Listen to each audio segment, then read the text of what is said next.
Hello guys, it's been a hot minute, but I'm back on a new channel, my former channel, which I will be taking the videos and uploading them onto this one, so I might take a while, but it will happen, and after that I can move on to other series. But enough with my yapping, let's start. What if Luffy had the solo leveling system? So without further ado, let's begin.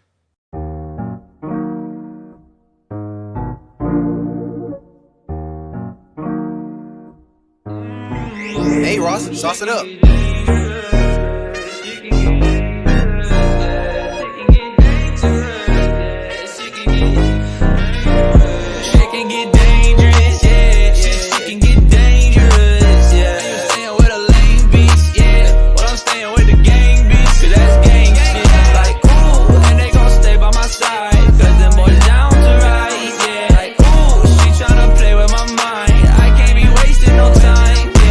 Chapter 1.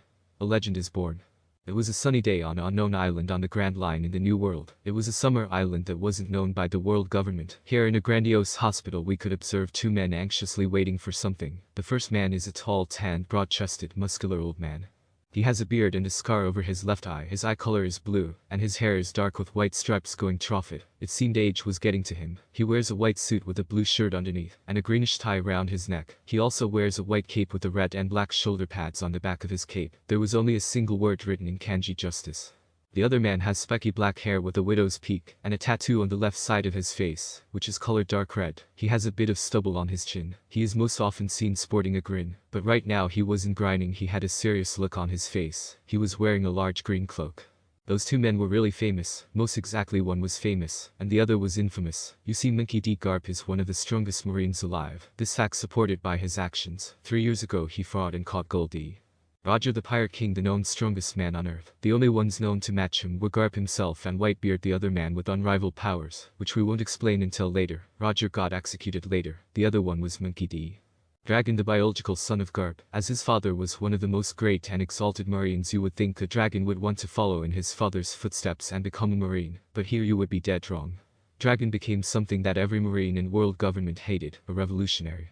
Dragon himself hated the world government corruption, and the so-known celestial dragons who would abuse their status of descendants of the funders of the world government to do anything they wanted. There were no rules for them. Dragon was disgusted with this, so he created the revolutionary army to destroy the world government and bring true peace and justice to the world. You might think right now that the two of them should be fighting to the death because they were in two different factions with different ideals, but here you would be wrong again. Garp joined the Marines when he was really young, so he didn't know about the corruption of the world government, but after years of doing his duty as a Marine he learned too much. Right now he couldn't resign and leave the Marines, because even though he hated the world government conduct, he himself still had justice coursing through his veins. He still wanted to catch evildoers. Garp actually was supportive of his son's actions in secret. He himself would never say that out loud. Garp turned towards Dragon and said, "You brat, why did you drag me here? Don't you think that I will catch you and throw you into Impel Down?" Dragon turned towards Garp with a grin on his face and said, "Father, even if you wanted to catch me it wouldn't be so easy. I'm not the same kid you would tie balloons to and leave to float or getting thrown towards the lions." Garp smiled at those memories. The good times of your childhood. Dragon continued, "Anyways, back to business. You need to know that your grandchild is born right now. Then you will have to take care of him in the future. You should know why." The grin on Dragon's face disappeared after he said that. Garp turned to Dragon, "Well brat, it seems you won't be able to even take care of your own child. Aren't you kind of shameless to dump him with me? You should also know that even though I should be able to take care of him for a while, I won't be able to stay with him forever." Dragon nodded at his father's reasoning and said, "I actually have a plan for him. Take him into East Blue on our birth island, and when you can't take care of him anymore, leave him in care of someone of Fuchsia village. You are rather well known there, aren't you?" Garp looked again at his son and nodded mutely. The nurse that was inside the room ran outside really fast, and when her eyes landed on Dragon, she said hurriedly, "Mister, please come inside. The child has been born, but his mother won't resist anymore. There were complications, and she doesn't have much time left. She requested to see you before she passes away."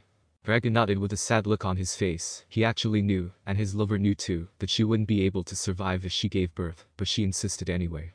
You see, in the Monkey family there was a very high percentage chance for the mother who gave birth to die, because the strength at birth of the Monkey family was way higher than the others. The mother couldn't survive giving birth, due to the amount of nutrients needed to keep alive such an abnormal child. That's why Dragon grew up motherless. It seemed his child would do the same.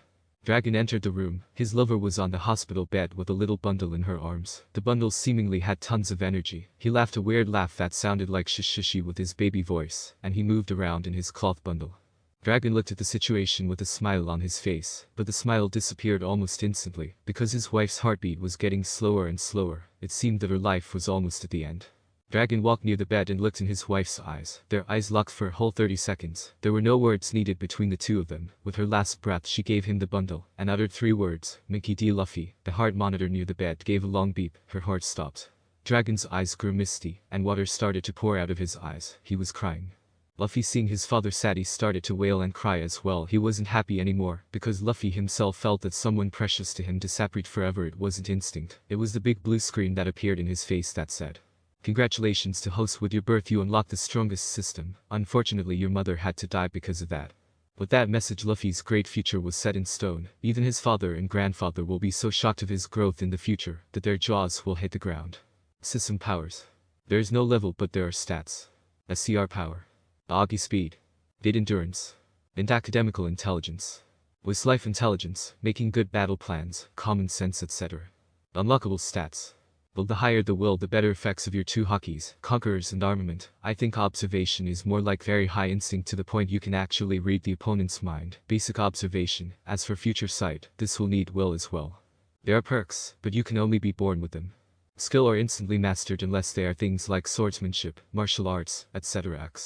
If Luffy learns Gomu Gomu no Pistol, that means he can do it perfectly from the first TRY. This only applies to special kills, higher mastery in the swordsmanship, etc. Means more damage from the skills at stats mastery plus skill damage. Basically, if Luffy eats any kind of devil fruit, as long as he makes skills he would be strong ass, but he can't shoot them continuously. He needs Vit stat for that. Running, healing, observing will not be skills. This will be normal things implemented by the system. Power rank: civilian marine fodder, basic pirate, any other kind of marine rank below captain. Marine captain equals pirate captain, but not in all cases, it depends. Rear admiral, supernovas, vice admiral, admiral equals 1/3, Yonkou fleet admiral equals 2/3, Zuku Yonkou pirate king. These ranks will be only displayed on enemies and friends. Luffy will have no rank. Just so you know, normal adult civilians have 1 of each stat. Luffy's stats, I know they may seem odd because he was just born, but whatever, he is basically as strong as an adult male from birth. Mickey D. Luffy. SCR 1. Agi 1. Vit 1. And 1. Whis 1. Perks. The genes you have that not coming from one of the strongest men on the earth coursing trophy. You can train faster. Will of D unlocks the will stat, easier doubles will stat gains, and the speed which you gain will stat. Great destiny, even if you know it or not, you have a great destiny, so you will have a lot of chance encounters. Fruit eater comes from the system. You can eat 2 devil fruits and gain water resistance. That means you can swim even if you eat devil fruits, but beware, sea stones still drains you of 30% of stats. Fast learner, you have a good head on your shoulders. You can learn skills very fast. Sometimes you can invent skills on the fly or learn just by watching. Training, normal training, which means the usual sit-ups, push-ups, jogging, pull-ups, or weightlifting. This gives you stats. There is a cap on the training stats though, which can be broken with fighting. Fighting, depending on your opponent, you can gain stats by fighting, but beware, if you fight 2 weak opponents you won't gain anything. There is a cycle. Luffy needs to train and fight to become stronger. After the cap on stats break you can train again, but you would either need longer training or harder training to get results. If you do the same training as before the cap you won't gain results. Luffy has an inventory. Depending on his strength he gains more carry capacity and slots. Every slot can have 99 items. Only the first item is calculated in weight. The weight thing is so Luffy can't use the inventory to drag things he shouldn't be able to out of the way. As any other inventory, the thing Luffy stores remain fresh. Chapter 2. Bits of life from Monkey D. Luffy. Ever since I was born I could see these windows over people's head. Most of the time they had question marks above them, and ranks such as civilian. Sometimes I would see marine fodder, but the highest rank I have ever saw would be from Grandpa. His was pirate king, weakened by age. That meant he was extremely strong.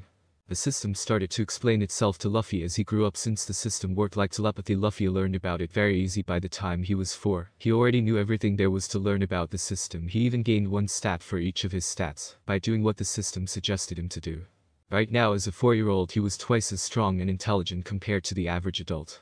Luffy's power and intelligence wouldn't go unnoticed by his grandpa Garp, so every time he saw him getting stronger, he would laugh very hard and say out loud, "Luffy, you will make a great marine." Luffy knew what marines were, but he wasn't really sure he wanted to become one.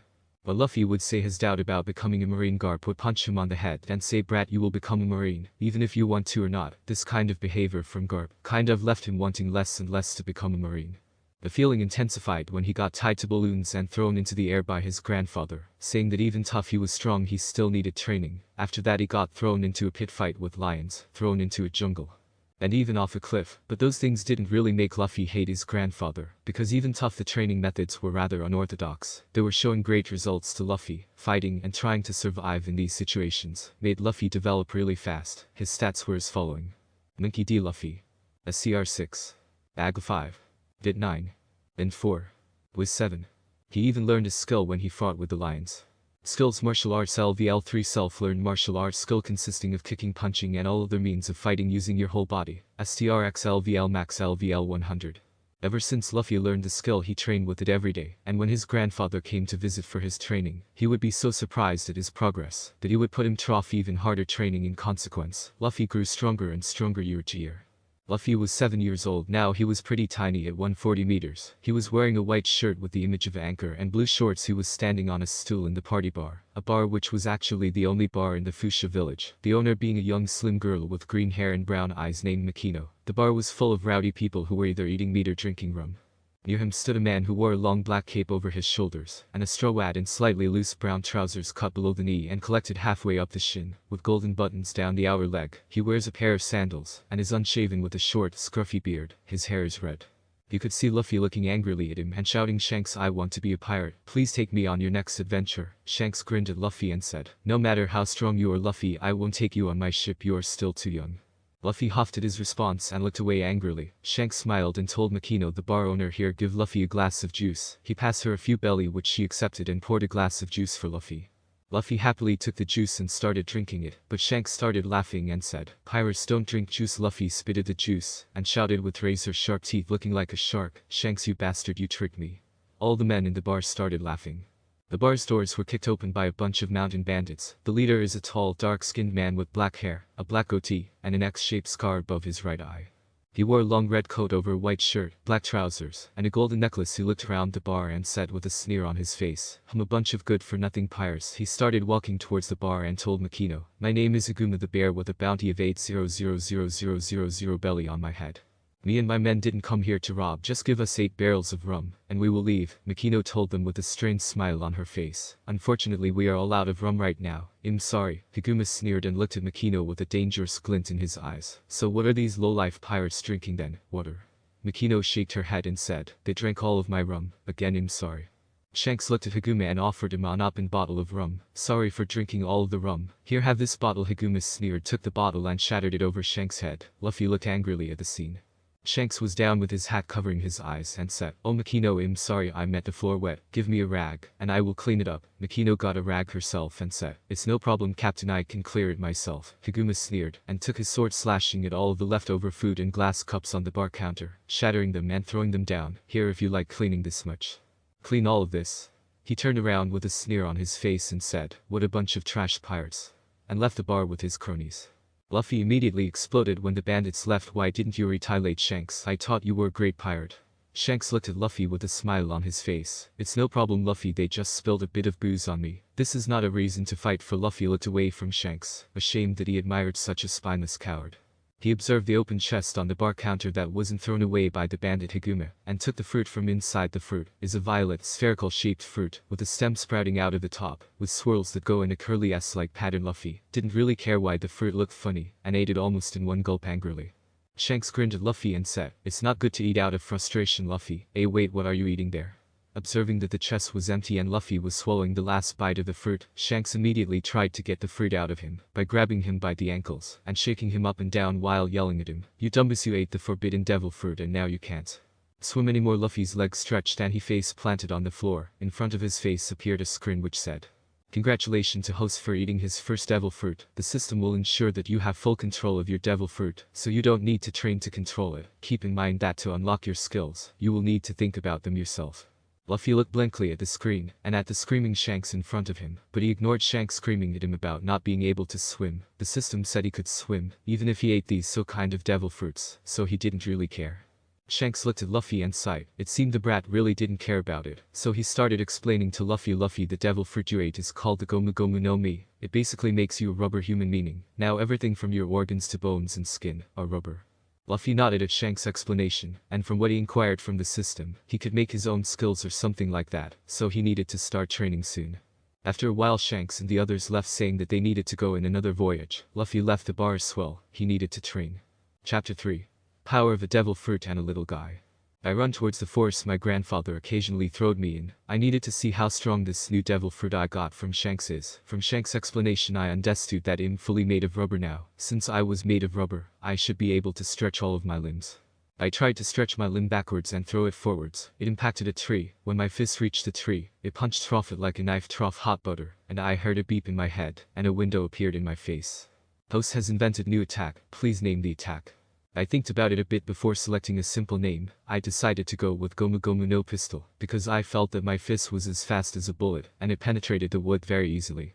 Host has invented the attack Gomu Gomu no Pistol damage 200, can combine with martial arts.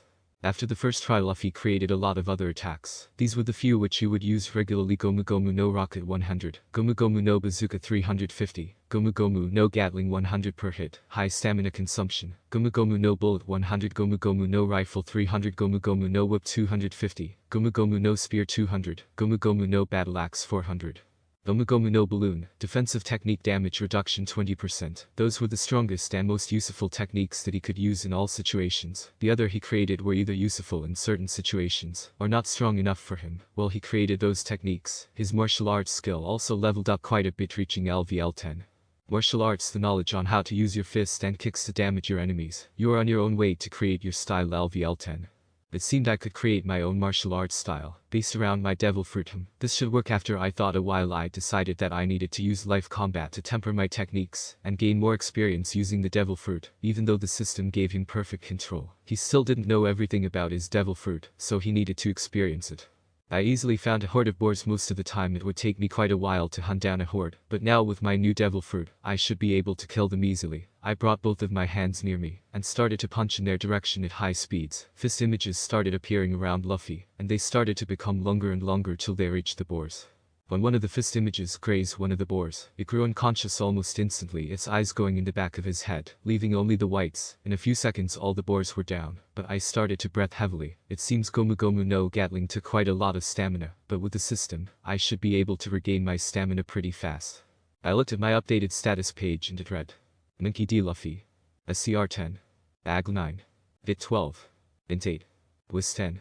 Even though his grandfather didn't come very often, Luffy still kept up with the training and became stronger and stronger because of it. He also started to make battle plans on the fly when he met with wild animals. All the fighting and training also increased his stamina.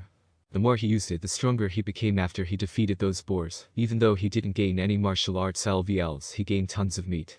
I skinned the boars and took their meat, taking the snap tree I destroyed earlier. I made an improvised bonfire and started roasting the meat. I was still in the middle of the forest, but I didn't really care. I could kill almost anything in this forest, and the stronger animals were in the center of the mountain, so I didn't need to worry about anything. The strawberries moved, and out of them came a little black-haired wolf. It had his left front paw injured. It seemed he was only a few months old pup. He was growling to me, wanting some of my roasted meat. I looked at it, and you could see stars practically appearing in my eyes if you looked at me. I ripped some meat from the bone, and beckoned for him to come over. It came slowly, surely, being scared of the small human in front of him. Not knowing if it was trap, it neared me, and I threw some meat at him. The little thing, even though he was pretty small, he ate so fast you would think he didn't eat in days. It started to walk towards me and started rubbing against my leg. It even wagged its tail, and he let out a few cute growls that meant, "Please give me more." I chuckled at it, and gave him a bit more and started eating myself. Before I knew it, we both finished all of the boar meat. My stomach was expanded because I ate too much, but I didn't feel bad. The little wolf had his belly full, and he looked quite plump and cute right now. He actually started to lick my hand. I took him in my arms, and seeing he didn't protest, I took him with me to Makino's bar to see if she could help by cleaning up his paw. I arrived 30 minutes later at Makino's bar. When she saw me with the wolf pup in my arms, she ran to me and asked Luffy what happened to that wolf, and why are you holding it? I just told her my encounter with it, and she nodded at me. She took some antiseptic to clean the wound, and bandaged it with some bandages from her first aid kit. The wolf looked tired and started to sleep right on the bar counter. Makino turned towards me and asked, "Are you going to keep it, Luffy?" "Well, Makino, I don't see why not. He is really cute, and when he will grow up he will become strong as well. I will take him with me and become a pirate." Makino chuckled at my words. It seemed Shanks influenced me more than I thought, but I kind of liked the idea of piracy. Shanks explained, "Being free to do anything you want, to party, to adventure, to laze around, to fight whoever you want." I longed for that kind of freedom. It was practically in my soul. I decided to name the wolf, which Makino confirmed to me that he was a boy, Wolfie. I also decided that I would start to take him training with me. Since he would come with me to be a pirate, he needed to be strong. After a few months of training with Wolfie, Shanks and his crewmates were back. They were met with the sight of me and Wolfie kicking the asses of the mountain bandits that trash-talked and humiliated Shanks before. They came today to Makino's bar and started to talk badly about Shanks and the others again, so I couldn't take it down without doing anything, so I bashed the leader's face in with the Gomu Gomu no pistol, bringing him down instantly. The training for a few months gave me more than few points in almost every stat, so I could easily beat all of the bandits. Wolfie also grew pretty strong when I trained him. He could actually as of 4 months pop beat adult men in a 1v1, but that would be more attributed to my training. But the curious thing was that he never backed down from my training. It seemed like he wanted to prove something. I could feel that from his gaze. He seemed pretty intelligent for a normal wolf. When Shanks saw the comic situation of a little kid with stretching arms and legs beating adults and the little wolf biting them, he roared with laughter. Ha ha ha Luffy, it seems you really like making trouble, don't you? I smirked at him and said, I just took back the humiliation they put on you that day, also the words they said today about you. Shanks just shook his head. Kids were impulsive and tended to do whatever they felt like. He knew that Luffy was strong the moment his haki felt his ore, but the growth speed of him almost made him shocked inwardly. He was almost twice as strong as before he left. Shanks thought that Luffy would even give a Marine Master Chief Petty Officer a good fight. But the thing was Luffy was only 7 and a few months old, and this was pretty scary in Shanks' opinion. How strong would this little monster become when he grew up? After some arguing with Shanks and the introduction of his pet wolf to him, they started to party like never before. The reason was because Luffy did a manly thing to hold our reputation. I just thought they didn't have any reason to party and pinned it on me. After the party I followed them at the docks where Shanks' ship was. He turned towards me and said, well Luffy, it seems this is the last you will see us. We won't return after this. Tears started to pool into my eyes, and I looked at Shanks and shouted, Shanks, I will recruit a better crew than you, sail more than you, and become the king of the pirates. Shanks smiled at me and put his hand on his straw hat and taught, is this your successor, Captain? Before taking it off his head and putting it on mine, my tears started to flow down like a cascade. Now Luffy, I will entrust you with my hat. It's very precious to me. Return it back to me when you become the pirate king, will you? I throwed my hands at the sky and shouted the top of my lungs, sure as hell I will. From today and onwards, Luffy's resolution to become the pirate king cemented itself in him becoming his greatest drive. Chapter 4. Garp returns and meeting a new friend. It was 3 months since Shanks left. Me and Wolfie were getting stronger and stronger. Even though I couldn't see Wolfie's stats, I knew his were all above 6s for mine. Minky D Luffy. SCR 20. AG 18. Bit 20. And 16. Wiz 17. Skills. Martial Arts LVL 20. You are starting to see where you will go with your style. Keep it up, and you will become a fighting master in the future. All the training with Wolfie paid off. Now I could move in the outer regions of Mount Kolobo, like I was the actual king of the mountain. I could even advance a bit to the heart of the jungle, but I still wasn't strong enough to defeat the kings of the jungle. It was a sunny day when Garp came to his birth island to meet his grandson and see how he was doing in training, but when he saw how Luffy was shouting around in the forest that he would become the pirate king and that infernal straw hat on his head, he snapped. He applied a bit of Buzashku Haki armament haki and hit Luffy over the head, not hard enough to make him unconscious, but hard enough to make him feel pain for hours. I put my hands on my head and felt multiple big bumps appearing on it, and shouted, Ach, how come I feel pain? I'm a rubber human. Garp looked at me more angrily than before. It seemed he wasn't pleased. I ate a devil fruit and said, you brat, you ate a devil fruit, and now you want to become a pirate too? Are you rebelling since such a young age? And what's with that, wolf? I looked at my grandfather with determined eyes and said, I won't be any kind of pirate, Gramps. I will become the king of the pirates. And this wolf here is my friend Wolfie. Garp hit Luffy on the head again and picked him up like a sack of potatoes, and picked a wolf from his scruff of his neck and said, it seems letting you live in the village with Makino made you meet that fellow. From now on you will live in the mountains. As Garp navigated his way around in the mountain, Wolfie was trembling from fear. As an animal he had strong instincts, and he felt how strong Garp was. But Luffy looked at Wolfie and gave him a reassuring smile, meaning that Garp wouldn't hurt him. After the little wolf saw Luffy's smile, he stopped shaking and just waited for Garp to let them down. Garp finally arrived at a rundown shack and knocked on the door. A female-ish voice could be heard coming from inside. Who the hell is it?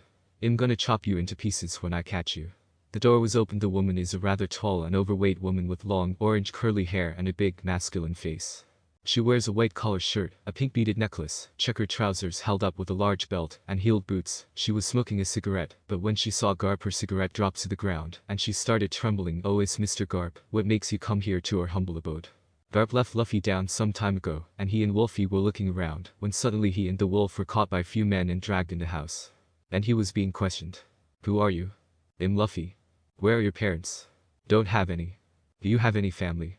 Yeah, I have my grandpa. Who is your grandpa? My grandpa is Garp. When the bandits heard the name Garp, they all started trembling and shoved Luffy and Wolfie outside the house. Garp was talking with the woman. Dayton, I want you to take care of my grandson Luffy for me. When I'm not around, the woman looked towards Luffy and told Garp, another one Garp. Ace alone is a handful, I don't need another little monster to take care of. Garp started smirking and told Dayton, oh, so you want me to take you to Impel Down? Is it? For how many crimes you did, I don't know if I could shield you anymore. Dayton started sweating and said with a fake strange smile on her face, haha, it was just a joke. We will sure take great care of him, Garp. While the adults were talking, Luffy and Wolfie saw another boy of Luffy's age, maybe a bit older. He resembled Luffy a bit, but he had freckles and wore a red tank top and black short pants. He also had a bandage on his left cheek. He was staying cross-legged with a lead pipe on his legs. Garp observed that the two brothers were eyeing each other, but he didn't think that Ace would spit towards Luffy, but Luffy easily turned his head around and dodged the spit. Garp laughed and said, Luffy, this is your older brother Ace, be sure to make good friends, okay? And left. Luffy looked at Ace and said, you are disgusting, we met just now and you spit towards me.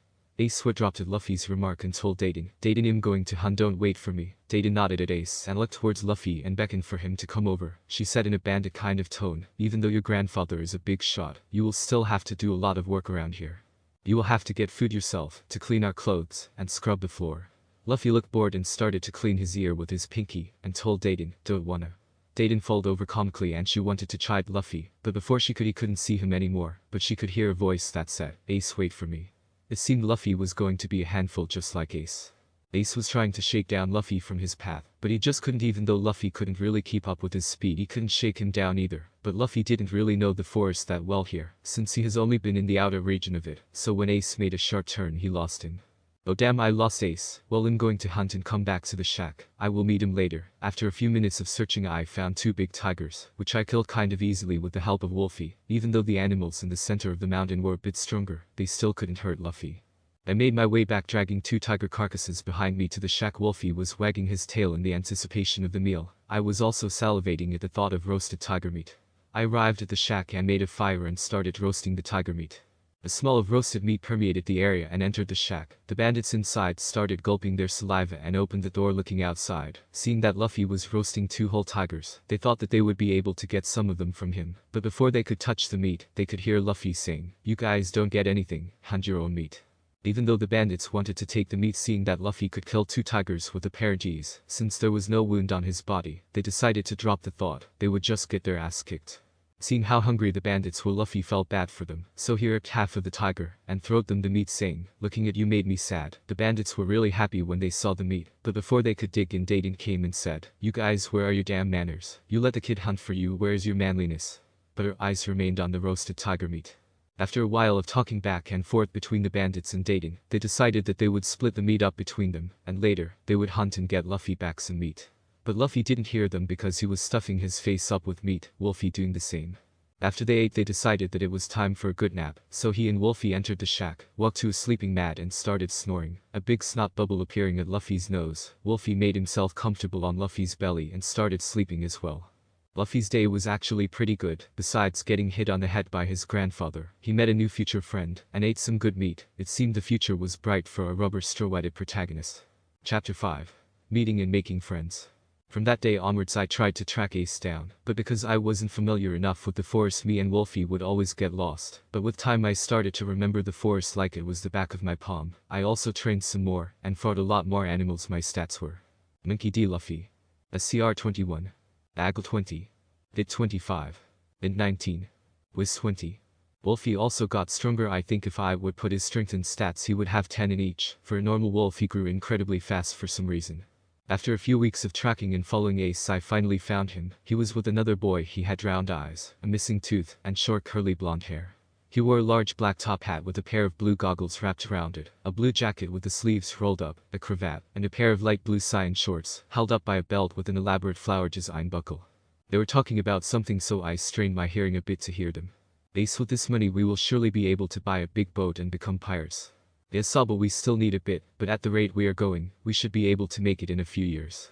I was really happy the two of them wanted to become pirates as well. I walked from the cover of the tree that I was leaning against, and shouted at the two of them, you guys want to become pirates too? Both Sabo and Ace were shocked. They didn't sense me at all. Sabo looked at Ace and said, who is this guy? Ace, it seems he knows you. Ace scoffed at Sabo and said, "He lives with me and the bandits now, but I don't really care about him. Since he learned about our secret hideout, we need to kill him." Sabo nodded at Ace's words before he shouted, "Kill him." "Ace, we didn't kill anyone before." Ace gave Sabo a slap on the head and said, "I know, but what if he divulges our secret location? We must silence him." I looked at them with a confused look on my face, but I won't tell anyone if it's important for you guys. I want to be friends. Both Ace and Sabo looked at each other strangely, and took some rope from God knows where. I was tied to the tree, and Wolfie had a latch around his neck that was tied around the tree as well. We were both stuck here unless they came back and untied us. Even though I was pretty strong, I couldn't stop both of them at once, and I didn't want to hurt them either, so using my devil fruit was out of the question. After a while, a very large man with long whitish blue hair, narrow eyebrowless eyes, and a broad chest with an open red ruffle-edged vest. He had tattoos on his left bicep, and wore an earring on each ear. He also wore a yellow sash with stripes around his waist and a belt over it. He wore regular pants and boots. He was seen carrying a large sword along with him. Came and asked me in a very gruff voice, "Hey you brat, do you know where the other two brats are?" I lied saying no and started whistling and looking somewhere else while sweating. The man's sweat dropped at me. How is he so bad at lying? He thought. After that he looked at me with a feral grin on his face and said, "If you don't tell me where those two brats are, I'll make you feel pain, you little squirt." I just continued lying, and the man picked me up, leaving Wolfie behind barking and growling at him. After a while Sabo and Ace returned with more berries, but when they saw that Luffy wasn't there they panicked because on their way here, they saw some adults' shoe prints on the ground. That meant someone took Luffy away. They untied Wolfie from the tree, and started talking with each other. Who could have took him away? Well, who did we last rob, Ace? It was just some small fry, but I think he said he was from Blue Jam crew. Damn it Ace, you angered Blue Jam now, and I think he captured Luffy thinking he was one of us. We must find him. Wolfie barked at them indicating that he could follow Luffy's scent and lead the way. Sabo and Ace nodded at each other and told Wolfie, "Let's go, you wolf, show us the way."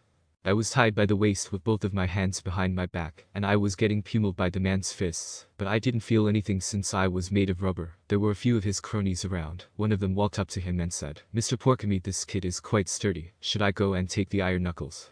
After a while of punching me, Porkmeat was out of breath, but when he heard about the iron knuckles, the light appeared in his eyes. "Go and take them here. I will make this brat spit out the location of these two, or I will just kill him." The crony left and came back after a few minutes with two gloves made of metal with spikes on the knuckles. After resting for a few minutes, Porkmeat put the gloves on his hands and started pummeling me. Even though it hurt me quite a bit, I still didn't cry out even once. Ace, Sabo and Wolfie destroyed a part of the wall and entered the shack, shocking everyone including Porkmeat. But before they could do anything, every crony met a lead pipe to the head, making all of them go to sleep instantly. Porkmeat tried to stop them, but Ace kept him occupied while Sabo untied Luffy. After that Ace, a particularly hard blow to Porkmeat's arm, and ran away with Luffy, Sabo and Wolfie. All of us were now at the tree where I was tied with Wolfie. Ace looked at me angrily and berated me. "Why didn't you tell them? They could have killed you." I smiled at him and said, "If I told them, you wouldn't have been my friends anymore." Both Ace and Sabo were shocked at my words, but after the shock both of them sported big smiles on their faces and asked me, "So you want to become a pirate too, Luffy?" And I responded, I won't become any ordinary pirate. I will become the king of the pirates." All of us laughed and Wolfie howled. This was the beginning of a friendship and brotherhood which would last a lifetime. Chapter 6. The Life of Three Brothers and a Wolf. After I made friends with Sabo and Ace, they would invite me all the time when they would go to steal. They also gave me a pipe and teach me how to use it. Like that, I unlocked a new part of the martial arts skill. Martial arts LVL 25 sub-branch unlocked, pole fighting. Martial artists are known for being fluid and their mastery of multiple weapons. You can use any kind of weapon to increase your martial arts skill, but you firstly need to master martial arts before you can delve into swordsmanship or true pole fighting. My stats were also increasing more and more. It seems fighting every day without pause was good for something. Minky D. Luffy. SCR 26. Aggle 24. Did 30. In 21. Wiz 25. Wolfie, Ace and Sabo were also getting stronger. We also sparred a lot. My life was pretty good, eating meat, fighting, stealing with Ace and Sabo to get enough money to be able to buy a ship. I felt really good making friends in my age zone. It also helped we all had the same type of dream, becoming a pirate. Days come and go. It has been more than 6 months since we became friends. Me and Sabo were waiting for Ace, who said he had a surprise for us. After a bit of time, Ace came with a bottle of sake and a few cups in his hands. He had a large grin on his face and asked, "Do you guys know that if we exchange cups of sake we become brothers?" Ace poured a bit of sake for all of us. We clinked the cups against each other and downed it down. From now on we were brothers, despite the different blood flowing in our veins.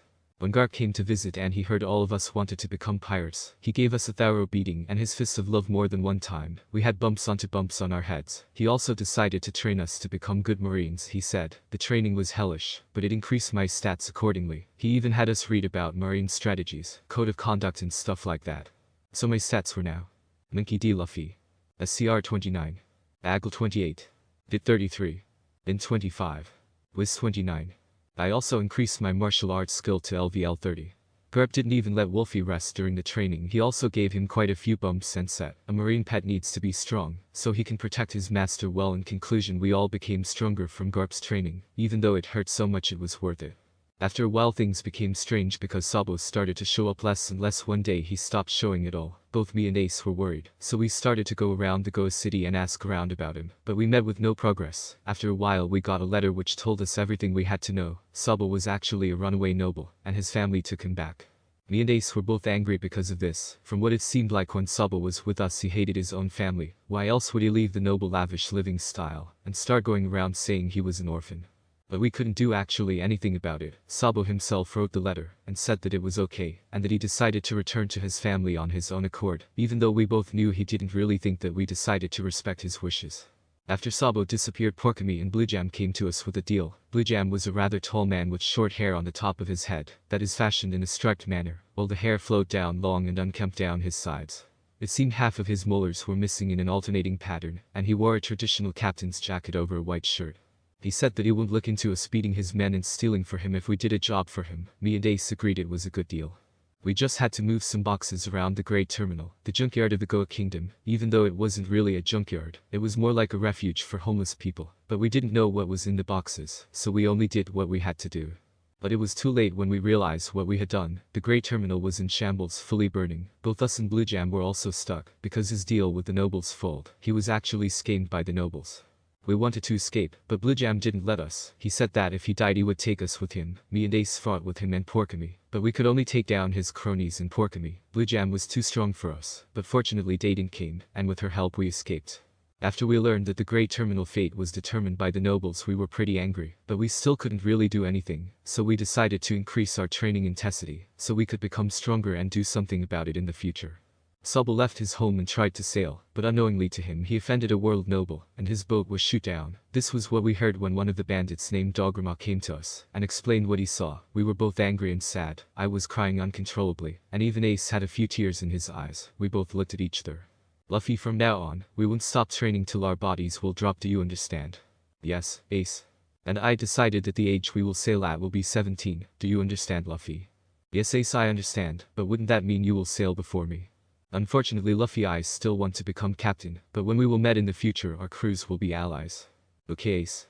Training and more training. When Garp came and heard what happened, he was pretty sad as well. Even though Sabo wasn't his flesh and blood, he started to get attached to him. He also realized that he couldn't stop us from going on with our dreams, so to increase our survival, he trained us personally in marine techniques. They were called the Rakishiki and they were categorized into Soru, movement skill. The Soru allows the users to move at extremely high speeds in order to avoid attacks, as well as to attack at higher speeds, and with greater power. Tenzagl. Tekai, defense skill. The Tekai hardens the user's muscles to the level of iron, in order to nullify damage taken from attacks. 5x VIT. Shigen, attack skill. The Shigen is a close quarter combat technique, in which the user pushes their finger into a certain target at a very high speed, leaving a wound similar to a bullet wound. 3x STR. Rinkaku, attack skill. The Rinkaku is a powerful projectile technique, in which the users start by kicking at very high speeds and strength, sending out a sharp compressed air blade that can slice objects, and greatly damage a human body. 4x STR. Life Return, recovery skill. Unlike the other skill, Life Return needs food to speed up the recovery of the body. It is also the easiest to learn. Increases health regeneration to 100% per minute, needs high intake of calories. Beppu, another movement skill. The Geppo allows the users to actually jump off the air itself, allowing them to stay in the air for much longer than usual. Makes user able to fly as long as you have stamina. Kami, dodging skill. The Kami makes the user's body extraordinarily flexible in order to avoid any attacks, float, and bending their body like a piece of paper. 3x AGL. I learned them with ease with the help of the system, them being mastered the moment they were learned, but due to my small physique, they drained my heavily. When Garp saw how fast I learned and mastered them, he was so surprised his jaw hit the floor, but when he saw me how exhausted I was after using all 6 of them in a row, he decided to give me extra stamina training, which helped me greatly.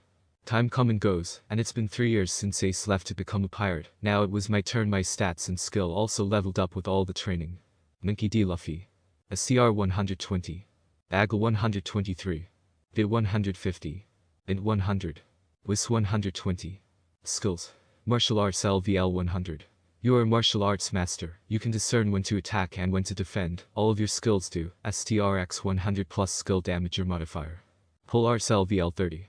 You are Pole Arts Adept, increases damage while using poles and increase techniques with poles by STRX 30 plus skill damager modifier. If you use martial arts with pole arts, you will gain X10 modifier. I was in a medium ship that could host more than a few people with the barrels full of food, and Wolfie was with me. He grew a lot bigger. He was 2 meters tall when he stood on all 4s. He also learned Rakushiki, but he could only use Shave and Geppu. His stats were also pretty high, 90 each. The villagers were cheering in the port for me. The mayor whooped slap looked angry, but I ignored him. He was always against pirates. The eel-like thing rose from the water. It was really damn big, but he didn't pose any threat to me. I let Wolfie deal with him. Wolfie jumped into the air and started flying at fast speeds. He appeared immediately near the eel's sting-like neck and bit it hard. Blood started flowing like a fountain. I grabbed the eel sea king and chopped him up with a knife that I decided to get with me for the journey. I did it so fast that the villagers only saw blurs. Now I had enough meat to last me and Wolfie for quite a while.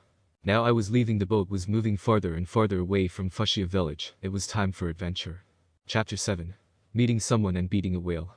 The boat was aimlessly moving on the enormous ocean. In it we could see a T-male. He wears short, blue trousers with cuffs, sandals, and a sleeveless red vest. He also has a scar with 2 stitches underneath his left eye and short, messy black hair. There was also a big black wolf with him. They were Wolfie and Luffy, and earlier, they just escaped from a perilous situation. While Luffy was sleeping, a whirlpool appeared in their path. If it wasn't for Wolfie's timely wake-up, they would have lost the boat and all of his rations of food. Both he and Wolfie could swim. See Chapter 1, if you forgot that he can still swim. But having no food and water at sea was pretty much suicide. Now they were wandering with no location in mind. Well, Luffy wasn't a really great navigator. He picked up something from Sabo while he was still alive. Sabo was actually the most intelligent from their trio. He was supposed to become Ace's second mate, but now it seemed like it wasn't meant to be.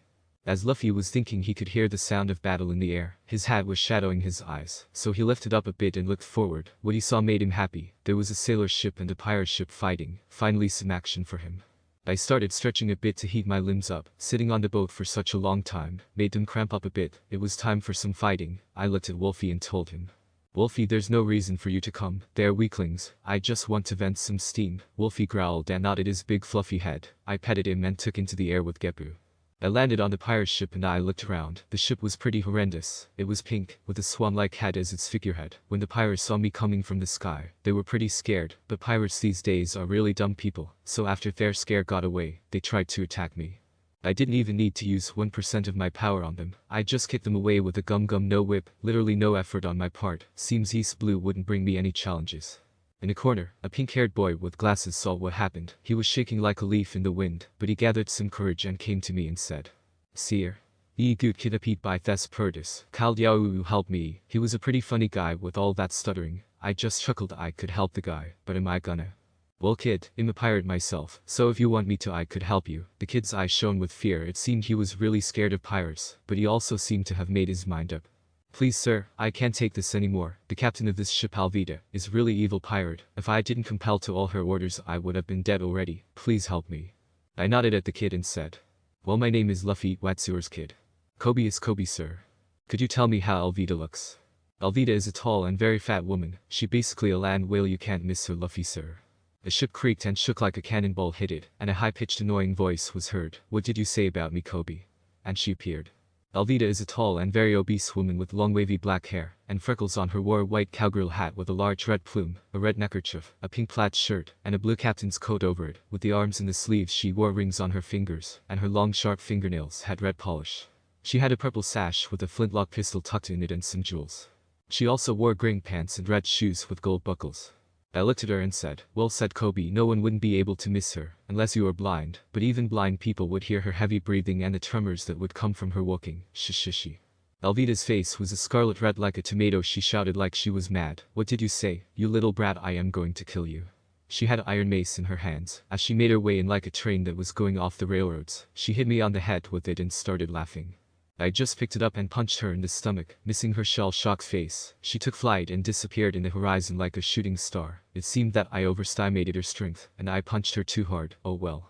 Kobe was awed by it. The indication was his jaw on the floor. If he didn't close it soon, flies would enter it. I didn't really care about the conflict of the ships, and since I already vented a bit of steam, I decided to pick Kobe up and make my way onto my little boat.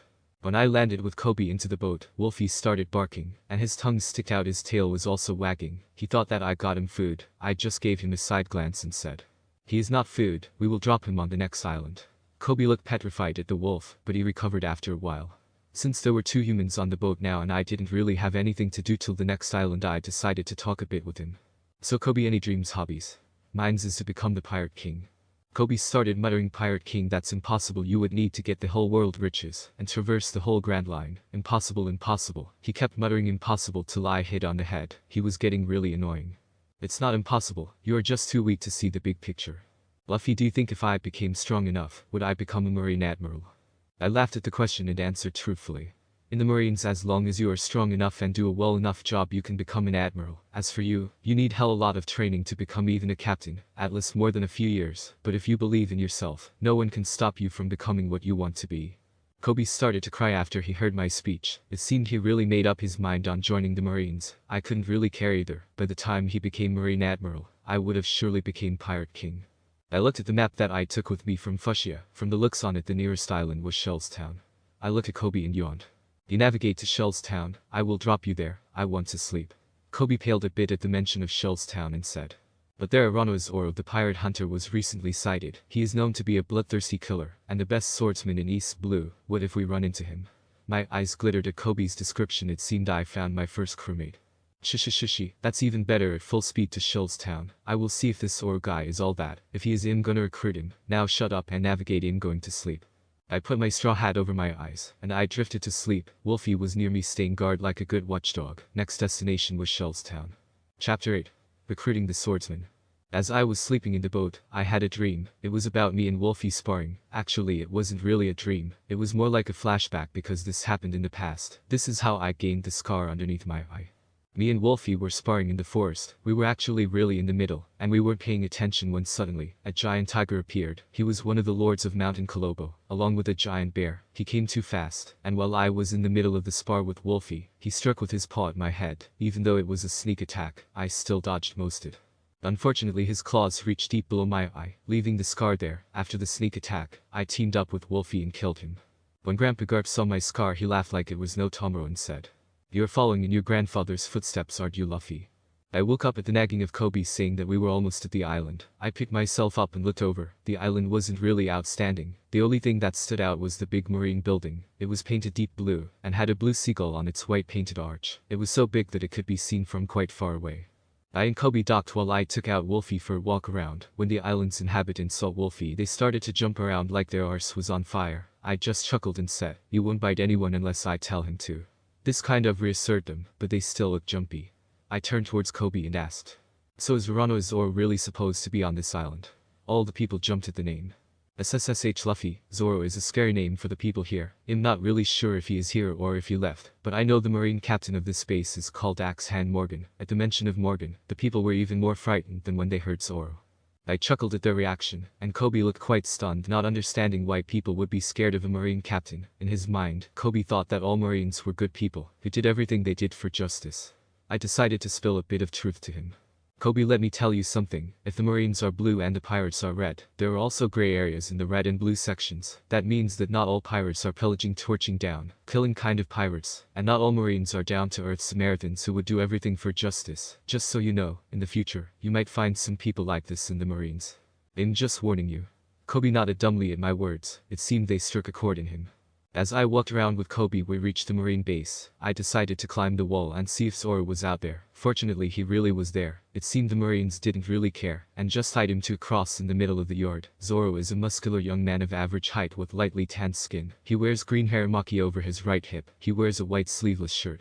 Black pants and boots and a black bandana over his head. You could see the green hair tufts if you would look close enough.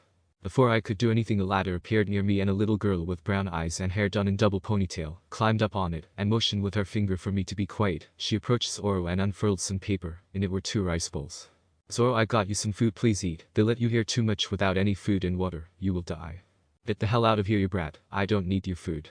Before the two of them could continue their quarrel, a high-pitched voice could be heard saying, "Aha, Zoro, bullying little kids, now are you? Anyways, little girl, didn't you read what my father posted on the walls near the entrance? Anyone who helps a prisoner will be dealt like a prisoner and executed. Also, those rice balls look quite good, let me have some." Without waiting for approval, the person took the rice ball out of her hands and ate it in one big gulp, but he started spitting, took the other one, and throwed it on the ground and kicked it till it became a mud ball, and said with a disgusted look on his face, "Those are sweet, rice balls are made with salt, how dumb are you?"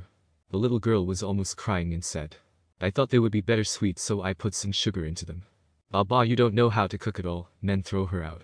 Flanking him were 2 Marine cronies wearing the Marine uniform. Both of them looked troubled. They didn't want to throw the little girl out. She was only a little girl, and what they would do would be a little too cruel, but the guy didn't want to hear anything of what they would say. "If you don't throw her out, I'll tell daddy on you." Those words triggered some changes in the Marines' faces. They picked the girl up and whispered to her, "Tuck yourself into a ball, it will make the landing less painful." And throwed her over the walls. Fortunately, I was there and I could catch her, so she wasn't injured at all. I told Kobe to follow her and keep her safe, leaving Wolfie with them as well. I jumped up into the yard and walked towards Zoro slowly. From his eyes I could detect bloodlust and some exhaustion. It seemed not eating and drinking took quite a toll on him. He looked at me and asked, "What do you want, kid?" To be honest, I wanted to invite you into my crew and see if the rumors were all that. And looking at you, I could say the rumors were true. So here's the banger. Do you want to join my pirate crew and sail with me? I won't become a criminal just for you alone. I have a dream myself, and it doesn't involve becoming a pirate.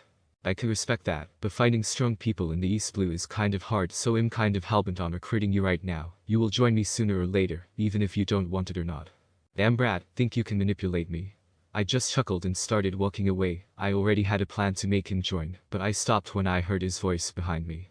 Could you give me that rice bowl? It's more like a mud bowl right now. Are you sure you want to eat it? Just give it over. I throwed the riceball mud ball into his mouth and he chewed it slowly, grimacing, but finished it and told me, "Tell the little girl that it was delicious." This Zoro guy was stubborn, but now with this personality he presented, he made me wanting him in my crew even more than before. I arrived at the restaurant owned by the girl's mother, and I told her what Zoro said and asked her what happened to him, to put him into that situation. Well, Zoro saved me by killing the rabid wolf pet of Helmeppo, the blonde guy in the purple suit, because his father is the captain here. He is totally lawless, and does whatever he wants. When Zoro killed his wolf, he said that if he survived 30 days, without any food and water, he would lift all charges against him, and if he didn't, he would kill me and my mother.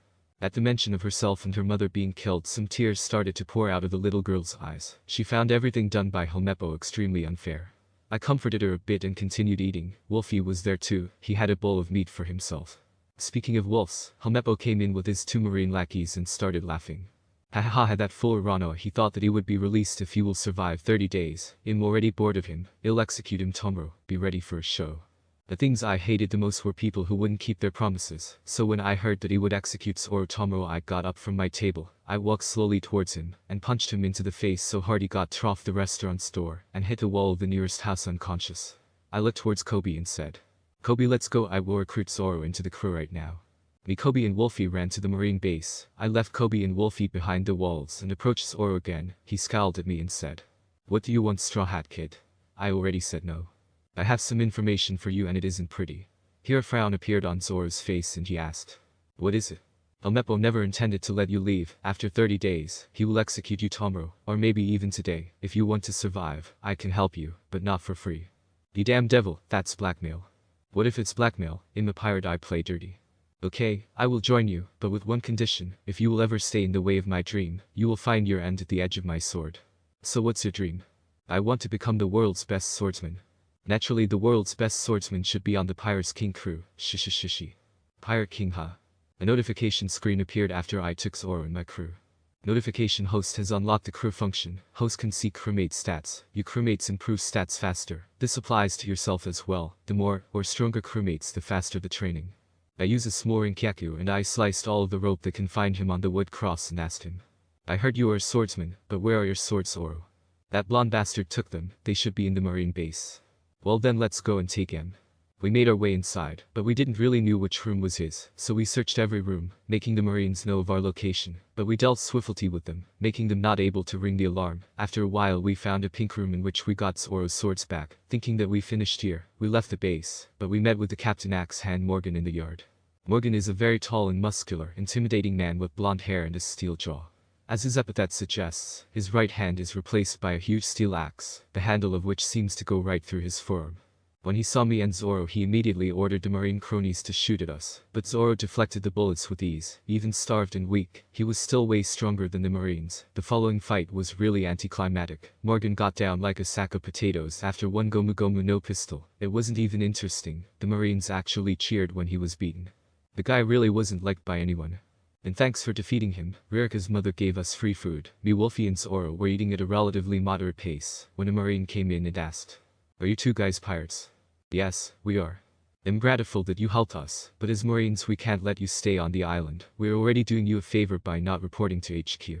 I picked myself up from the table and indicated to both Zoro and Wolfie to come. Kobe was in the restaurant, but I told him to not stay with us. It will make him less conspicuous, and when he asked to be enrolled in the Marines, there will not be many questionings.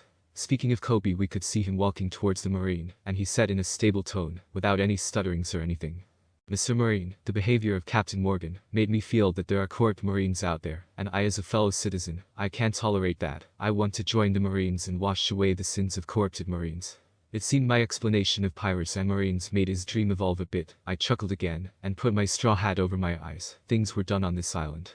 Zoro and Wolfie, we were on the boat ready to sail. We also got some more food and water, as thanks from Ririka's water as supplies for our journey. When we were sailing a bit away from the island, we could see a long row of Marines saluting us. Zoro gave me a toothy grin and said, "Marines saluting pirates, this is a thing you won't see every day, nah, Captain." I just laughed. It was time for me to check Zoro's stats, and I was pleasantly surprised by them. Only his intelligence was fairly low, but I didn't need Zoro for his intelligence anyway. Urano Zoro. A CR 50. AGL 40. Hit 60. In 10. Was 38. His stats were pretty good. He could even beat captains of East Blue in favorable situations. I made a good decision by recruiting him. My stats didn't improve at all since I only fought weaklings. Minky D. Luffy. A CR 120. AGL 123. Hit 150. Int 100. Was 120. Nor did my skills increase. It seemed I need to wait till I reach the Grand Line to get some stats increases in. Anyways, for the time being I will just sail to the next town on the map, which was Orange Town. I decided to make this my destination, because frankly I didn't really know where to go. My navigation skills were basic at best. Maybe I could find a navigator in Orange Town, who knows. Chapter 9. Recruiting Navigator, Beating Clown. Zoro and Wolfie were relaxing while the boat was moving leisurely towards the destination which I set, Orange Town. Even though I didn't have great navigation skills, they were good enough for the East Blue. While we were relaxing, I and Zoro were chatting a bit. "So Zoro, how's your three-sword style? If you don't mind, let's spar when we get to the island." "Sure Captain, I will show you my strength." I laughed a bit at him. I just wanted to actually test his strength. He was by far no match for me, but I wouldn't tell him that. It would break his concentration, and maybe even make him angry. I will just show him my strength to make him understand. Wolfie was lying down with his head on his paws sleeping, when suddenly he looked upwards and he saw a bird. Wolfie wasn't that hungry, but birds were one of his favorite foods, along with boars, so he used Geppu and started to run after it. When Zoro saw the flying wolf he freaked out a bit, but I just told him it's a technique everyone can learn if they have strong enough legs. And that made him quite interested, but I didn't have time to teach him, so I started to paddle really fast to keep up with Wolfie.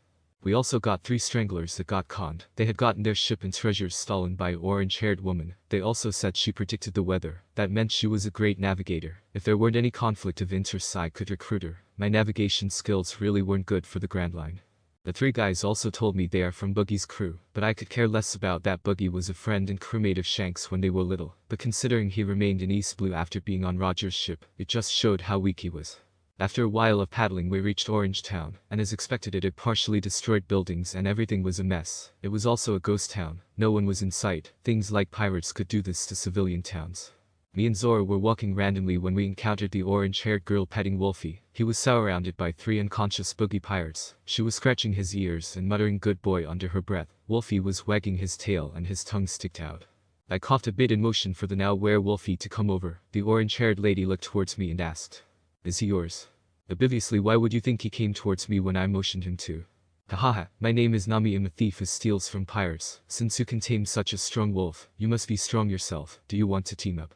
Unfortunately, Miss Nami, our interests conflict each other since me and my pal here are pirates, Wolfie as well. A pained look appeared on Nami's face at the mention of them being pirates, but disappeared as fast as it appeared. She was pretty desperate right now, and they looked like decent enough people, so she could team up with them. Even though she hated pirates till her marrow and bone, she made up her mind and said, "We could team up temporarily. I'm a great navigator, and I could be of help to you. Unless you will help me in the Grand Line, there's no need of your services. I can navigate the East Blue decently enough."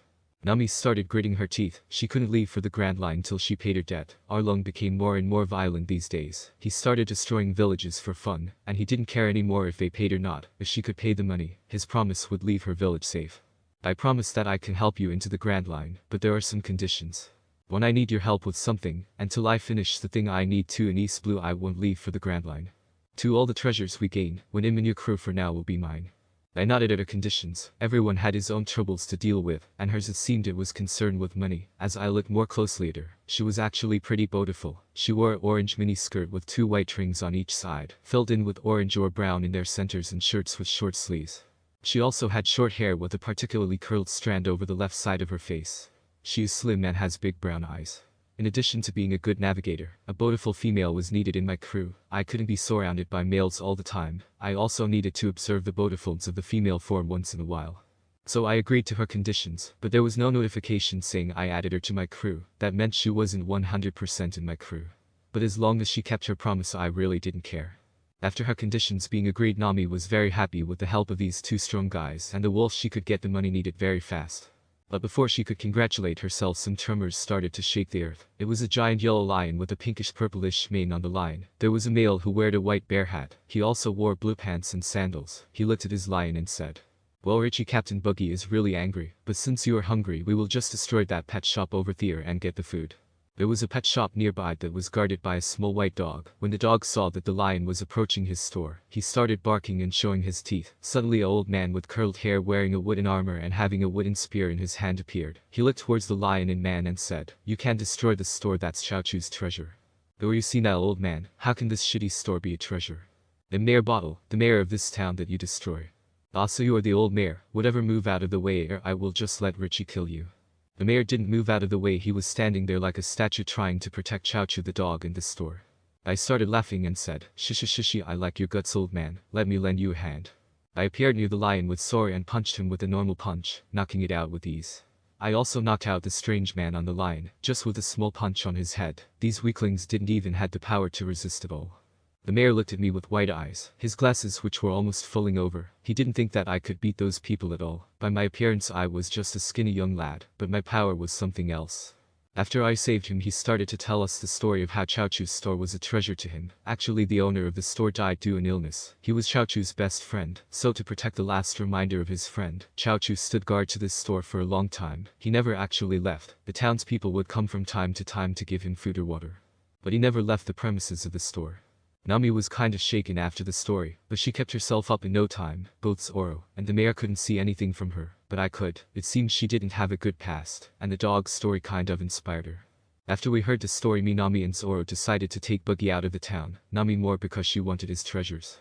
We arrived at the bar that the Buggy pirates took over. They were partying inside, so I took some air in my lungs and shouted, "Come on out, Big Nose, I have some things that I have to talk with you." The angry shout was heard from inside of the bar. "Who has a big nose, yo?" And he appeared in all his splendor. Buggy the Clown. Buggy is a slim yet muscular blue-haired man with an appearance resembling that of a clown. As to mirror his epithet, Buggy's face is always covered with makeup, just like a clown. He has crossbones going down his face forming an X. He also had 2 blue lines near both of his eyes, red lipstick and his Jolly Roger on his hat. He dons a striped white and red shirt with short sleeves, white gloves reminiscent of the ones worn by clowns, a sash around his waist like many other pirates, and a pair of loose pants reaching to his calves, just above a pair of striped socks and pointy shoes. He also has a scarf around his neck. Hanging from his shoulders there is an orange fur-lined captain's coat. On his head he has an orange hat with his Jolly Roger on it, over a neckerchief with the same pattern of his shirt. His face was red as his nose. His anger could be seen for all. Alongside him came his right-hand man. Kabaji is a tall, slender man with a unique hairstyle that covers half of his face. He is seen wearing a large blue and white checkered scarf that covers the lower portion of his face, a sleeveless brown coat reaching down to his knees. White pants larger near the end and held up by a light blue sash, and white shoes. He looked at us with a glare on his face. After his anger subsides, Boogie looked at me, Zoro and Wolfie questioningly, not knowing who we were, but after seeing Zoro's 3 swords he recognized him. "Oh, so you are Ranma, Zoro, did you come after my head?" "Not particularly, I'm not a pirate hunter anymore." "Haha, even if you didn't come for my head, if I will kill you I will boost my reputation." But before Boogie could do anything he was slashed into 2 by Zoro. What a weakling, and he was supposed to be a captain. Zoro didn't actually see that when he slashed Boogie into 2 there was actually no blood. Fortunately for him, I stopped Boogie's sneak attack by grabbing his detached hand. When Zoro looked backwards and saw the detached hand meters away from his back, cold sweat appeared on his countenance. He almost got injured seriously, because he let his guard down. I stomped on Boogie's hand and told Zoro. "Zoro just beat up his lackeys and the guy near him, leave him to me, he is the worst kind of opponent for swordsmen." Zoro nodded at my words and started to attack Kabaji. Back with me, I started to fight Boogie, but it wasn't really considered a fight. I was way superior to him. I was either dodging or mocking him. When he saw the straw hat on my head he started to curse. "That damn straw hat makes me remember about that damn Shanks. If it wasn't for him, I wouldn't have eat that damn devil fruit." I just laughed at him and responded with a snarky grin. "You got this right, it is actually Shanks' hat, he gave it to me. But anyways, you are kind of boring for a clown, so I will just make you fly." I outstretched both my hands preparing for my Gomu Gomu no Bazooka. Boogie was too slow for me, so he couldn't do anything about it. My technique hit Boogie square in the chest and sent him flying, making a shooting star appear on the horizon. Zoro was also finishing Kabaji with his trademark technique, Onigiri, Demon Hunt, making Kabaji have 2 long sword scars on his chest. After we finished them both, Nami appeared with 2 bulging sacks full of jewelry and gold. When she looked around and saw that Boogie disappeared and Kabaji was unconscious and bleeding, some light appeared in her eyes, and she thought, "These 2 guys are very strong, maybe they could beat Arlong." But she kept that only for herself, not telling the 2 anything. Wolfie was inside the bar beating the tar out of the weak underlings with his paws. They were like balls in front of him, but when he heard Luffy's voice, he immediately got out and followed him, starting to wag his tail. Luffy scratched his ears and told him he did a good job. He helped Nami with the gold, and they put both sacks into her boat. They unfurled the boat sails and left, but before they could start relaxing, they saw a bunch of civilians saying thank you on the port. It seemed they realized we were the ones who defeated Boogie. Nami looked at a map and at our boat and said, "If you want to cross the Grand Line you will need a bigger ship than that." I know, Nami, I was actually thinking to get a ship from the next island. Maybe we will be lucky there. Well, the next major island is called Gecko Island, but there are a few islands in between. We could resupply at those and try to our luck at Gecko. Sounds pretty good, you can set sail towards the islands then. While Nami was navigating, Zoro was pretty bored. He actually wanted to spar with his captain, but due to the situation at hand they couldn't. Maybe he will try on the next island. Chapter 10. A Liar and an Evil Cat. Zoro and company were sailing towards Gecko Island. On our way we also found a strange island with a guy in a treasure box and hybrid animals. It all started when Wolfie tried to eat one of the hybrid animals, and it ended with the guy giving us fruits as supplies. We became friends. Nami was outside her cabin looking towards the ocean. She was contemplating whether to ask for help from Luffy or not. At most she had 2 more times to get the money, before Arlong flipped out and started to kill people in her village. She didn't know why Arlong became crueler and crueler with time. Even money didn't satisfy him anymore. He just wanted to kill to destroy, but it was strange. Only he wanted to do those things. His crewmates didn't particularly enjoy it. Now when she thinked about it more clearly, only Arlong changed. The island was starting to appear on the horizon, so I shouted. Lanho, waking up both Zoro and Wolfie. Zoro looked particularly grumpy that he got waked up, but he didn't say anything. Wolfie was actually pretty angry, and he started to munch on my arm. I didn't really feel anything because he only did it playfully. He wasn't extremely angry, just angry. We left the boats and we were on the beach right now, when we suddenly heard a voice. "This island has the protection of me. If you don't leave, my 10,000 men army will attack you." To emphasize the effect of the statement, a lot of pirate flags started popping up. Nami just chuckled and pointed out. "Those 3 are your 10,000 strong army." The 3 kids that were hiding in the bushes yelped and said that they were found out, so they ran away. Up on the beach's cliff a young man appeared with a pachinko in his hand. He is a slim tan-skinned teenager with medium-length black woolly hair, prominent lips and a long nose. He wears brown overalls with a white sash and no shirt underneath. He also carries with him a yellow satchel. His legs were trembling due to fear. He aimed his pachinko at me and said, "I will shoot, so don't take one more step forward." My straw hat shadowed my eyes and I said, "Weapons are for actions, not intimidations, so be sure you put your life on the line when you point your weapon at someone." Yusuf fell on his butt after my statement. Cold sweat permeated his face. He muttered under his breath, "So that's how real pirates are." I laughed and looked at him more clearly. "You are Yusuf, right? Your father is Yasip." Yusuf immediately scrambled down the cliff and appeared in front of me. "You know my father?" Yeah, I do, but let's not talk here. Me and my friends are also pretty hungry. Just point us at a nearby restaurant, and we will talk there.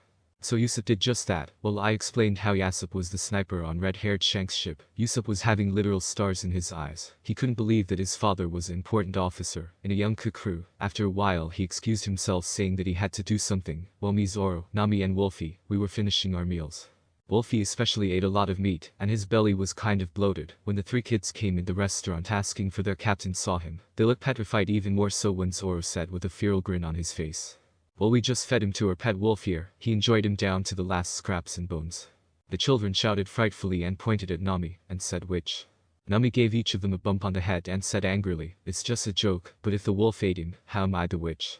After we explained what happened, we asked them where Yusuf could have gone. Kid, well, I think he has gone to the big mansion to tell lies. Nami, telling lies, isn't that a bad thing?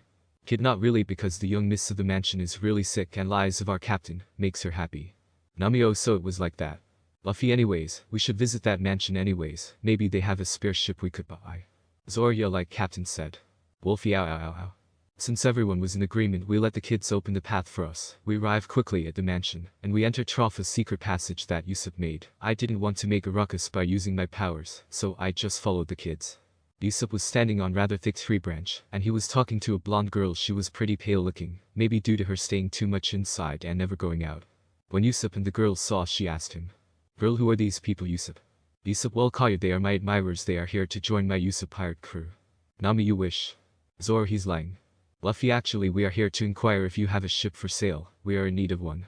But before we could continue our talk, a guy wearing a butler uniform, he was wearing glasses and had black hair, he was also pretty pale, came out of the mansion and said, what are you people doing here? This is private property. And you, Yusuf the liar, stop bugging Miss Kaya, she doesn't need you here. Kaya, Karahedal, please stop, they didn't do anything. Karahedal, Miss Kaya, you having visitors doesn't help your health at all. I will chase them away now, and please stop interacting with that brute Yusuf, he is just after your money. Kaya, Yusuf is not like that. Karahedal, pardon me miss, but his father is a bastard pirate who just knocked up his mother and left. He is not even worthy of your time. Before they could continue, Yusuf rushed to Karahedal with bloodshot eyes and punched him in the face. Yusuf, stop insulting my father. I'm proud of being a pirate's son, a warrior of a sea son. Karahedal, HMPH ruffian indeed. You can't even control your emotions and resort to violence over the smallest grievances. Leave now. Yusuf, I will just do that.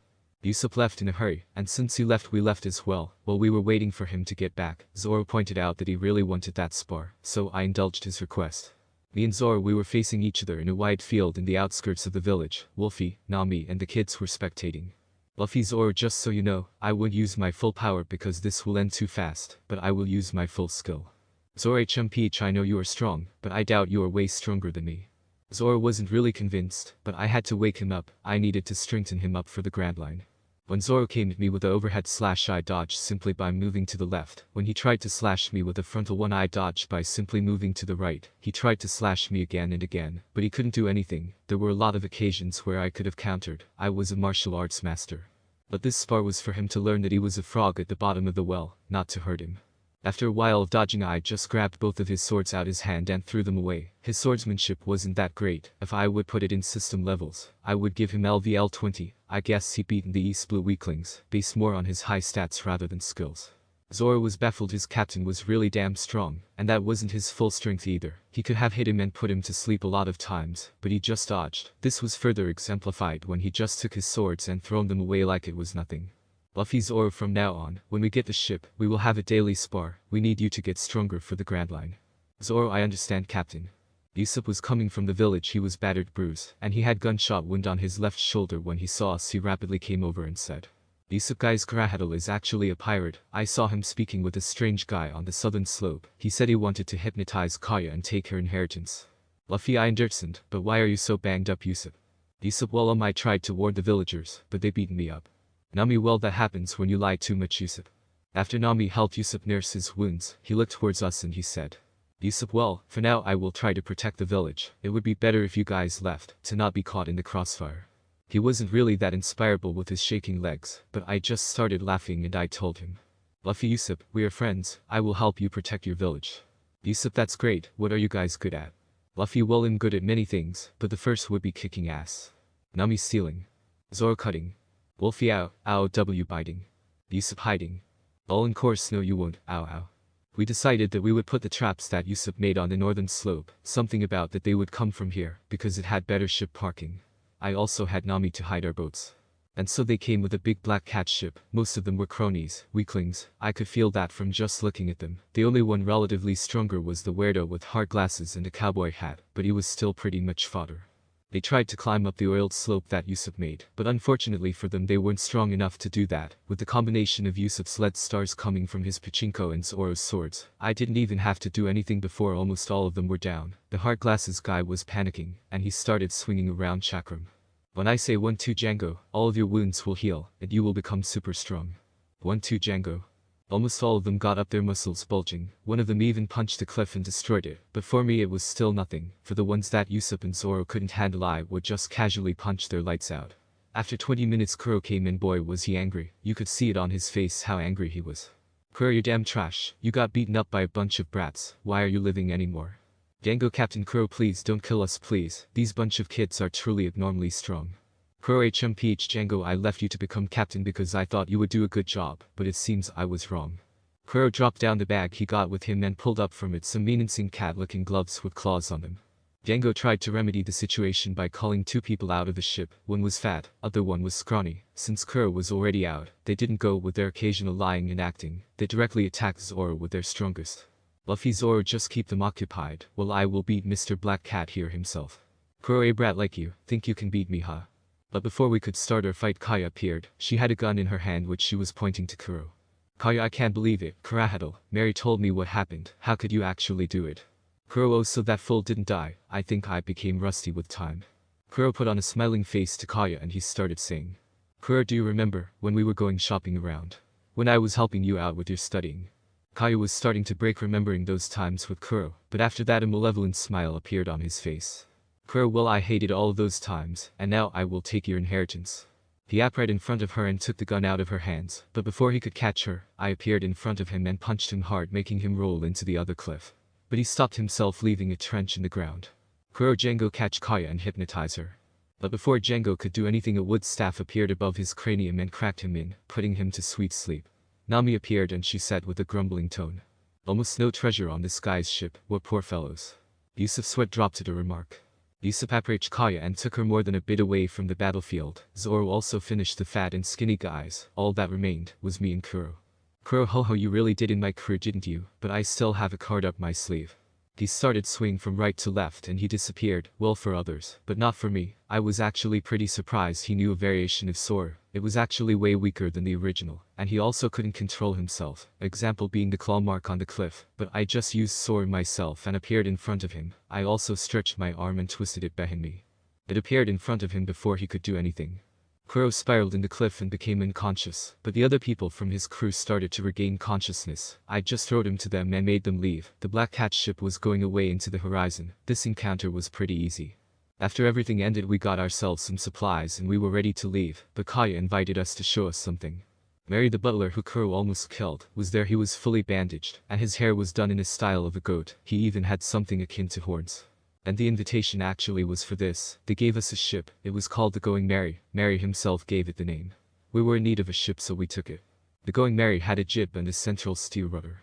The ship's armaments consisted of 4 cannons, 1 in the bow pointing forward, 1 in the stern, and 2 pointing to either side. It is a caravel type of ship. Mary explained me how to steer it, and I quickly memorized everything. Nami herself was nearby, so she understood everything as well. The giant backpack was rolling down the hill with a shout of, "Stop me," coming from it. He rolled till he almost hit the ship, but me and Zoro each just put a foot down in front of him and stopped him. Yusuf, well guys, I guess we will see each other on the seas. Luffy, what do you mean? Yusuf, I decided to set sail and become a warrior of the sea. Luffy, come on Yusuf, you know it already, don't you? Yusuf actually had tears pooling into his eyes. He jumped up and said, I am the captain. Luffy, well you really aren't, but whatever you say. After that a notification popped up. Yusuf has joined the crew. Yusuf. SCR 10. Agl 12. Did 15. And 60. Was 80. We just all started laughing. After we finished putting all of our supplies from the older boats, we set sail for the next destination. We were still in need of crewmates. Maybe a cook would be good. I myself cook up all the food, but I wasn't a good cook by far. It was edible, but not delicious. Good food gave more energy, and energy was in very big need at sea. So our next destination was somewhere where we could find a good cook. Chapter 11. The Cook and the Crook. Nami was standing on the new acquired ship the Going Merry, daydreaming and thinking how to solve her problem about Arlong, the fisherman pirate, while Zoro, Usopp, Luffy, and Wolfie were talking. Usopp: so you actually helped Wolfie from since he was a little baby? Luffy: yeah, he trained with me almost all of my childhood. He is very strong. Actually, he would be a good sparring partner for you, Zoro. Zoro: HMPH, do you say that this wolf is stronger than me as well? Luffy: well, let's just make a show of force, shall we, Wolfie? Wolfie: ow, ow, ow. Before Zoro could even react, Wolfie used Sori and appeared in front of him, pushed him down, and had his mouth almost nearing his neck ready to take a bite. Zoro wasn't able to do anything, since he was taken by surprise by Wolfie's speed, so he was taken down relatively easily. Zoro: okay, I understand, tell him to get off me. Luffy: so Zoro, now that you understand, I will teach you some techniques, and I will have you to spar with Wolfie. When you will be strong enough, we will do a three-way fight. Zoro: okay, Captain, I understand. Wolfie got up from Zoro and wagged his tail at Luffy from his eyes. It could be seen like he was asking, did I do good? Luffy petted him and told him he did very good, and he was a very good boy. After that, he started to train Zoro into the ways of Rakushiki. Zoro was a swordsman, so Rankyaku and Shigen were not useful for him, so Luffy started to teach him firstly Zoro. While the swordsman had great strength and good agility, he lacked in technique and finesse, so Luffy had to work with him on that. While Zoro and Luffy were training, Usopp got bored, so he decided to try out the cannons. He aimed at a nearby giant rock formation, and struck it head-on. Even he himself was surprised by his accuracy. Luffy looked at him, and gave him a thumbs up. Usopp puffed up his chest, taking a bit of pride on his shot. A little while later, shouts of an angry man could be heard nearing the ship. A man made his up on the deck, and shouted how he and his brother were almost killed, and he wanted to beat up the damn pirates that done this. The man is an average-sized man with somewhat tanned skin. He is always seen wearing a pair of sunglasses, and has a black tattoo on his left cheek that reads, see. He has short black hair, and is usually seen carrying his sword. His eyebrows always seem to be pointing down to make a scowl. But before he could do anything, he spotted Zoro and started crying. Brother Zoro, what are you doing here? Did you get captured by these pirates? Zoro: Johnny, is it you? What happened to Yusaku? And no, I didn't get captured, I just decided to join them. Donnie: oh, big bro Zoro, it's bad. Yusaku actually became really sick, and we decided to rest on that rock formation, but someone shoot it. Usopp was behaving really sheepishly right now. Cold sweat was appearing on his face, and he was scratching the back of his neck awkwardly. Anyone that saw him knew that he felt bad about it. Donnie dragged up another male with a makeshift stretcher from a tiny boat. Yusaku has a black shirt with a green coat and red headgear. He has plaid yellow shorts over unshaven legs and dark shoes. He was pale white and unconscious. There was also a bit of blood near his lips. Nami heard all of the commotion and came over. When she saw Yusaku, an annoyed expression appeared on her face. Nami: you guys, don't you even know basic stuff? He has a beginning of scurvy because he didn't eat any fruits. Usopp: go into the kitchen and get some lemons, make a lemonade, and make this guy here drink it. Usopp: I Nami. Usopp saluted and brought the lemons over. Usopp directly made lemonade on the spot and fed it to Yusaku. Suddenly Yusaku came back to life and started to dance with Johnny, saying how he was alright, but he vomited a bit of blood and collapsed afterwards. Nami, even more annoyed than before, berated them angrily. Nami: you's impossible to get better so fast, just start resting. You give me a headache of how dumb you are. While the two friends of Zoro settled down, Nami came over to Luffy and asked, Nami, you know we need to cook right. Situations like these are very common at sea, and someone who would know nutrition and how to make food better would be really useful. Luffy: I know Nami, but I can't recruit any cook I find. I need someone decently strong, and the cook must also be very good. While Zoro, Johnny and Yusaku were recalling their past of bounty hunting, Johnny actually heard the conversation of Luffy and Nami, so he immediately came over to them and said, Johnny bro and sis, I know a place where you can get a good fighting cook. Luffy: oh, and where's that? Johnny: on one of the greatest moving restaurants in East Blue, the Bereti. Luffy: oh, I see, then do you know where the Bereti is? Johnny: sure thing big bro, do you need the location right now? Luffy: no, tell it to Nami here, she is the navigator, she will set course immediately. Johnny: okay, big bro. After that, Johnny told Nami the coordinates, and with the help of everyone, they set sail for the floating restaurant Bereti. After a while of sailing, they finally reached the restaurant. It was in a circular shape, and it had the theme of a fish, everything a fish had included. But before they could debark and go get something to eat and ask around, a marine ship stopped nearby, and a man wearing a pinstripe white suit and some metal kind of knuckle with purple hair came out and said, Full body in Marine Lieutenant Iron Fist, full body, and I do not recognize your pirate flag. The time it took for them to reach the Bereti, Luffy made Usopp create their pirate flag. It was a normal black pirate flag with a skull and crossbones, but the skull was wearing a straw hat. Luffy: of course you wouldn't recognize it, it was painted recently. Full body: whatever, just sink them, men. The marine cronies fired a cannonball at the Going Merry, but before it could even land it was coughed and thrown back by Luffy, his straw hat shadowing his eyes. You couldn't really see his expression very well, but from his aura, you could tell he was pretty angry. Luffy, yo marine trash, if you tried that again, I'm not gonna let it slide just like I will do it now, do you understand? Full body, you dirty pirate, how dare you insult me? But before Full Body could say a new order, a blonde woman wearing a red dress came out of the ship and said to Full Body. Dear, how much do we have to wait? I'm hungry. Full Body, oh it's okay dear, we are going now. Full Body, count yourself lucky Straw Hat, I have better things to do than fight it out with you. Luffy, HMPH trash. Full Body, why you little? Dear, please let's go. Full Body, okay. Things didn't escalate after that, both sides just entered the restaurant peacefully and found their own tables. A blonde chef with long legs who was wearing a black suit with a blue shirt underneath and a blue tie. He also had swirly eyebrows. He was giving the order to Full Body. Full Body tried to impress his date by guessing the wine he ordered just by tasting, but the chef made a fool of him by giving him the wrong bottle. Full Body tried to escalate things by planting a fly in his soup and blaming the chef, but it ended really bad for him when he spilled the soup. You damn scumbag, don't you dare to waste food in the front of a sea chef. Before Full Body could do anything, he was dangling in front of the chef, his body bloody and beaten. Another chef with a shaved head was looking pretty angrily at the blonde chef. Damn it Sanji, why do you treat the customer that way? Sanji, Paddy, you know that people who waste food are not our customers. Paddy, I could care less what he uses the food for as long as he pays. While the two were arguing, Luffy was looking at Sanji with interest and thought, maybe he is the one I need on the crew, let's just observe further. Before the two of them could continue arguing, a gunshot was heard outside and a marine was rushing inside, yelling Jin, the man demon of the Kree Pirates escaped. But before he could say anything else, he was shot in the back and he collapsed. Jin is a relatively thin man of average height with short scruffy hair, a scruffy beard, and a slight mustache. He has dark circles under his eyes, as though he lacks sleep. Jin wears an open white jacket with a red sea serpent design on each side with a green shirt underneath, grey pants matching with his jacket, a grey headband with blue stripes design, and 2 circle earrings on each ear. He made his way to a table and put his pistol on it. Paddy came near his table and asked, how would sir want to pay for his food? Do you accept lead? He pointed his gun towards Paddy. Unfortunately sir, we don't. Before Jin could do anything, he was slammed down on the floor, both table and chair broken. He was also thrown out of the restaurant. Paddy was sheepishly scratching his neck and said, oh, I broke the tables now boss, Zaf will cut my salary.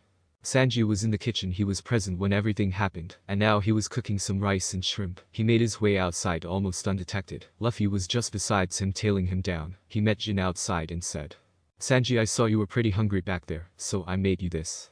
Jin, I have no money. Sanji, take it as a gift from me. No one should starve out at sea. Jin's eyes became cloudy as he started crying. He started shoving the food from Sanji in his mouth and muttering, delicious, so delicious. Sanji, good isn't it? Jin finished his food and looked at Sanji with gratitude in his eyes. Jin, won't you invite trouble if they learn you feed me? Sanji, it won't be any trouble if they can't find any evidence. Sanji threw off the plate and fork into the ocean. Jin's eyes were cloudy again. Sanji gave Jin a boat and told him to leave. While leaving, Jin thanked Sanji profusely and waved away at him. Luffy, ho ho, aren't you a good guy? Sanji startled looked besides him to see Luffy looking at him with a knowing look on his face. Sanji, what are you gonna do? Are you gonna tell me on Zeph? Luffy, I don't even know who Zeph is, but I like your character. Why don't you join me on my crew? Sanji, I have no intention to leave the restaurant. Sorry, I refuse. Luffy, why don't you give it a thought? Don't you have a dream you need to accomplish which needs you to sail around the world? Sanji looked thoughtful after Luffy's reminder, but he steeled himself and said, no, I don't have a dream. I just want to cook on this restaurant. Luffy, when you make your mind, just come to me, I'll wait for you. Sanji, HMPH, stop dreaming, I won't leave.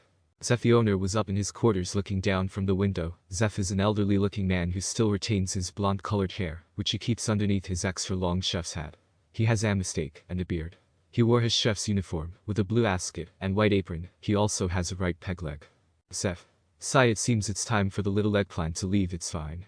Luffy came back into the restaurant and told his crew about his plans. Nami looked a bit conflicted, but she didn't say anything. When Sanji came to take the order from Luffy's table, he immediately started flirting with Nami, hearts in his eyes. He was doing a strange noodle dance with his legs. Zoro, do we really need to recruit this guy, Captain? I don't like him. Luffy, it's okay Zoro, we don't recruit him for his personality, but for his skills. Zoro, I still don't like it, Captain. After a few days of lazing around the Barati, Sanji still didn't made up his mind. Nami was on her end's rope. She needed to get the money to Arlong, but she also didn't want to leave the crew. She actually started to care for them. They were already in the restaurant, but today something different happened. A giant man with purplish hair wearing a golden armor was carried by Jin inside. He looked hungry. Jin, could you please lend some food for Don Krieg here? We have money now. Paddy came outside the kitchen and looked towards him. Only a fool would feed Don Krieg the fell. We already know of all his exploits. Even if we gave him food, he would later turn on us. Sanji like always had a plate of steaming food coming out of kitchen, but now he was turning towards Don Krieg. When the other chefs saw that, they started to attack Sanji, and they were yelling at him, "Are you crazy? How could you try to feed Don Krieg?" But it was all in vain. Sanji still made his way over and feed Don Krieg. After Krieg finished his food he murmured lowly, "Thank you for the food, you fool." Krieg tried to attack Sanji, but Luffy heard Krieg muttering and shouted at Sanji to dodge. Thus Krieg could only hit empty air. Krieg glared at Luffy before turning around and saying out loud, "Krieg, well, this ship seems pretty good. I'll take it along with enough food for 150 hungry men." Paddy, see what you did, Sanji. Paddy took a lobster-like cannon from a hidden compartment and said, "How about some desert, Krieg?" And shoot him with the cannonball, pushing him outside the restaurant and destroying the doors. Paddy, oh, it seems my salary is going down again. Krieg entered the restaurant unharmed and threw the cannonball at Paddy. Krieg, that desert sucked. Now get me the food before I start killing. Jin, but Don, this wasn't in the agreement. Krieg, you shut up, Jin. We need a ship, and this one is good enough in here. Zeph walked down from upstairs. He had a giant bag with him, which he threw towards Krieg. The chefs were almost mad when they saw that. Chef's boss, Zeph, not you two. Zeph, shut up, you brats. You don't know the feeling of starving at sea. Only me and Sanji knows it, and we both do not want anyone else to feel it, be it enemies or friends. When they come back we will just defend. Krieg, did I hear that correctly? Red leg Zeph. The years weren't kind with you, were they? Anyways, I know you kept a logbook about all of your adventures. I need it, and I will take it. Zeph, I won't give you my logbook. It contains the adventures of all my crewmates and friends back then. Krieg, we will see. I could have conquered the Grand Line if I had the information. I had manpower, but not information. With it, I will become the Pirate King.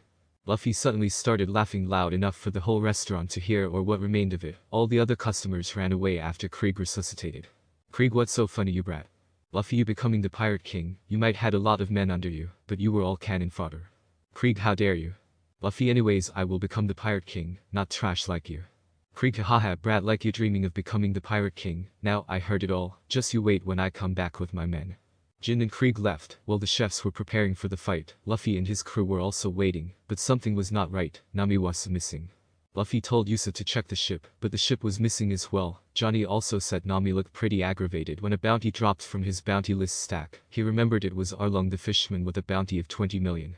Luffy kind of understood the situation, so he didn't tell his crew to do anything. Krieg and his men came on a wreck that actually almost didn't resemble a ship at all. It was full of cuts, and it was broken beyond repair. Krieg started laughing and made his now resuscitated men dock the Barati and start attacking. While the men and chefs were fighting, a hazy mist started to appear around the broken ship. The coffin-like boat appeared, and on it a tall lean man with black hair, a short beard, mustache and sideburns that point had red eyes which resemble a hawk's eyes appeared. Zoro was basically shaking of excitement, but before he could do anything the remnants of the ship were cut again, making it even smaller than before. Krieg, Hawkeye's Mihawk, did you really come after my head? Mihawk, not really, I was bored and I didn't have anything else to do, plus you wake me up from my nap. Zoro jumped on a remnant of the ship, his sword drawn, his bandana tied around his head, and yelled at Mihawk. Zoro, I wish to duel you for the greatest swordsman in the world title, Mihawk. Mihawk, a big frog in a small well, why do you want to throw your life away so fast? Zoro growled and said, it's a promise I made someone a long time ago. Now while Zoro was talking with Mihawk, Jin captured Zeph, gave him up. Sanji has beaten a pearl guy who was wearing shields with pearls embedded in them, and Jin himself, but not without a price. A few of his ribs cracked, maybe broken. Krieg in his anger tried to unleash a poison bomb on the Barati, but Luffy quickly beaten him up with the Gomu Gomu no rifle. He couldn't even take up one attack from a relatively serious Luffy. Luffy didn't have time for Krieg's bullshit, he was wholly concentrating on Zoro and Mihawk. Back with Zoro, Mihawk unsheathed the pendant from his neck, revealing a small hunting knife. Zoro was red in the face from his anger. Zoro, what kind of insult is this? Mihawk, unlike the other Neanderthals, I'm not one who uses a cannon to hunt a rabbit. Zoro in his anger tried to slash left, right, but all his slashes were either blocked or parried. Zoro's anger was cooling down now. He wasn't that far from the world's strongest, was he? Zoro tried to do his trademark technique onigiri, where he crossed both his swords and tried to slash his enemy, but it was fully blocked, and he was stabbed in the chest. He didn't even try to go backwards, a savage smile appearing on his face. Mihawk, why aren't you backing up? Zoro, I feel like if I backed up now I would die. Mihawk, good words. I can acknowledge you as a swordsman. I will end your life with the greatest blade in the world, Kakuto, Black Blade. Mihawk unsheathed the sword from his back while Zoro prepared for his last technique. He started to rotate his swords at a high degree, and rushed at Mihawk while yelling. Zoro 3-sword secret technique 3000 worlds. But when he made up his way behind Mihawk, both of his swords were broken, only the sword in his mouth didn't take any damage. He sheathed his sword, and put both of his arms upwards facing Mihawk. Mihawk, what are you doing? Zoro a wound on swordsman back is his greatest shame. Mihik well said. He grinned and swung his sword cutting Zoro across the chest.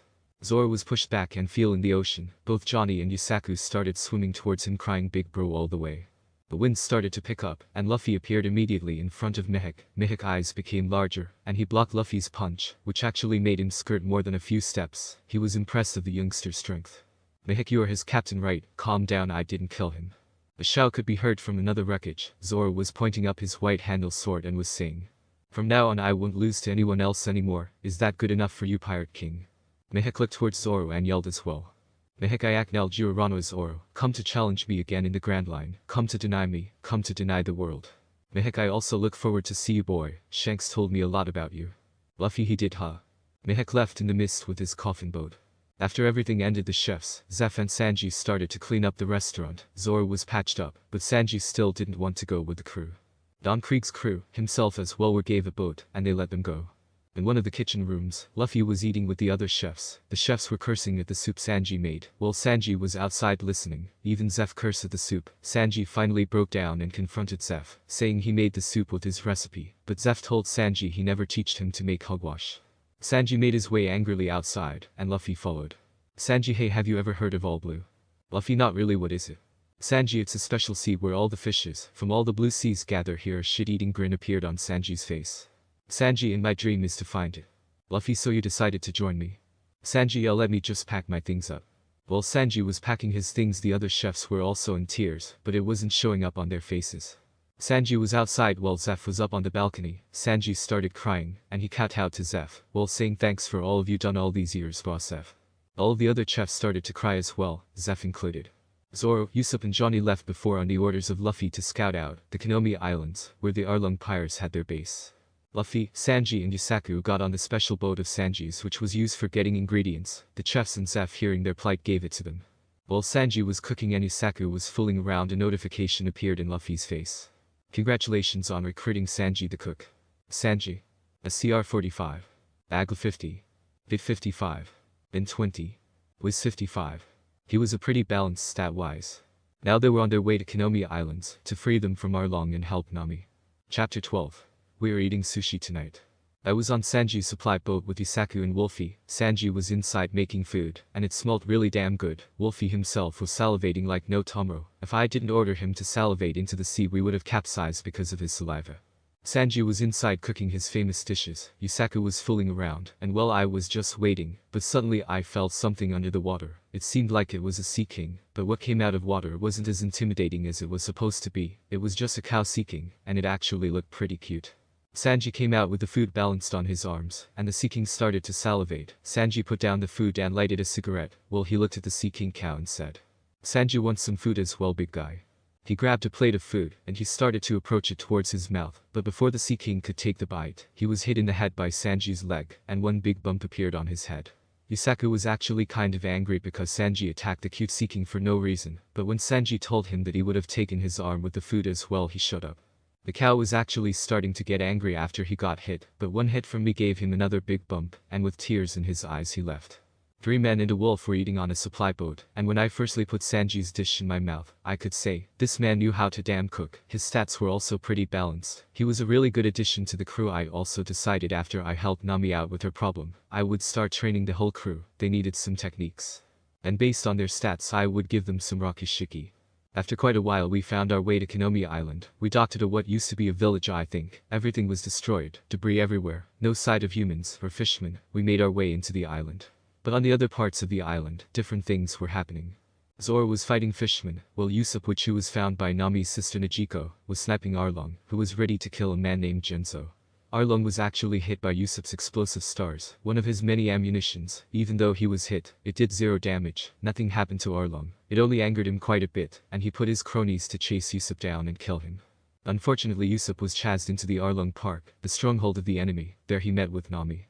Arlong, after a while of searching, made his way out, and he got back to Arlong Park. There he found Nami, alone. Nami looked at Arlong, and told him with the most poke face on she could get.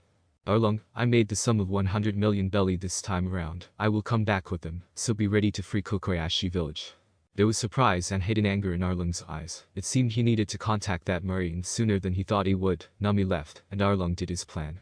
Zoro, after beating up quite a few fishermen, made his way into a clearing and stood there to rest. Coincidentally, I and the others found our way to him. Even more coincidentally, Usopp came over there too. Nijiko, Nami's sister, knew about us from Usopp, and she came over to us as well. Sanji started to swoon almost immediately, but I stopped him from doing it. Nijiko wanted to tell us about Nami's past, but I didn't want to hear about it. Unless Nami specifically asked for my help, I wouldn't give out the order. I just decided to take a walk and ignore everyone else. I did meet with 2 fishermen, but after I told them that I was just taking a walk, they didn't really care about me. When I made my way back, the story was finished. Both Johnny and Yusaku were there. It seemed they came over after I left. And they were both bawling their eyes out because of Nijiko's story. I decided that we should meet Nami at Nijiko's house, so Nijiko guided us to her home. Usopp already knew where it was, so it was even easier. When we made our way over, we found a bunch of Marines digging around the orange orchard. Nijiko immediately freaked out and tried to stop them. Nami herself came as well. She was equally angry. She just came back from Arlong Park, and she found out these Marines tried to steal her treasure. After that, the man that Arlong almost killed made his way over to pacify things. He was the one who guided the Marines to the house.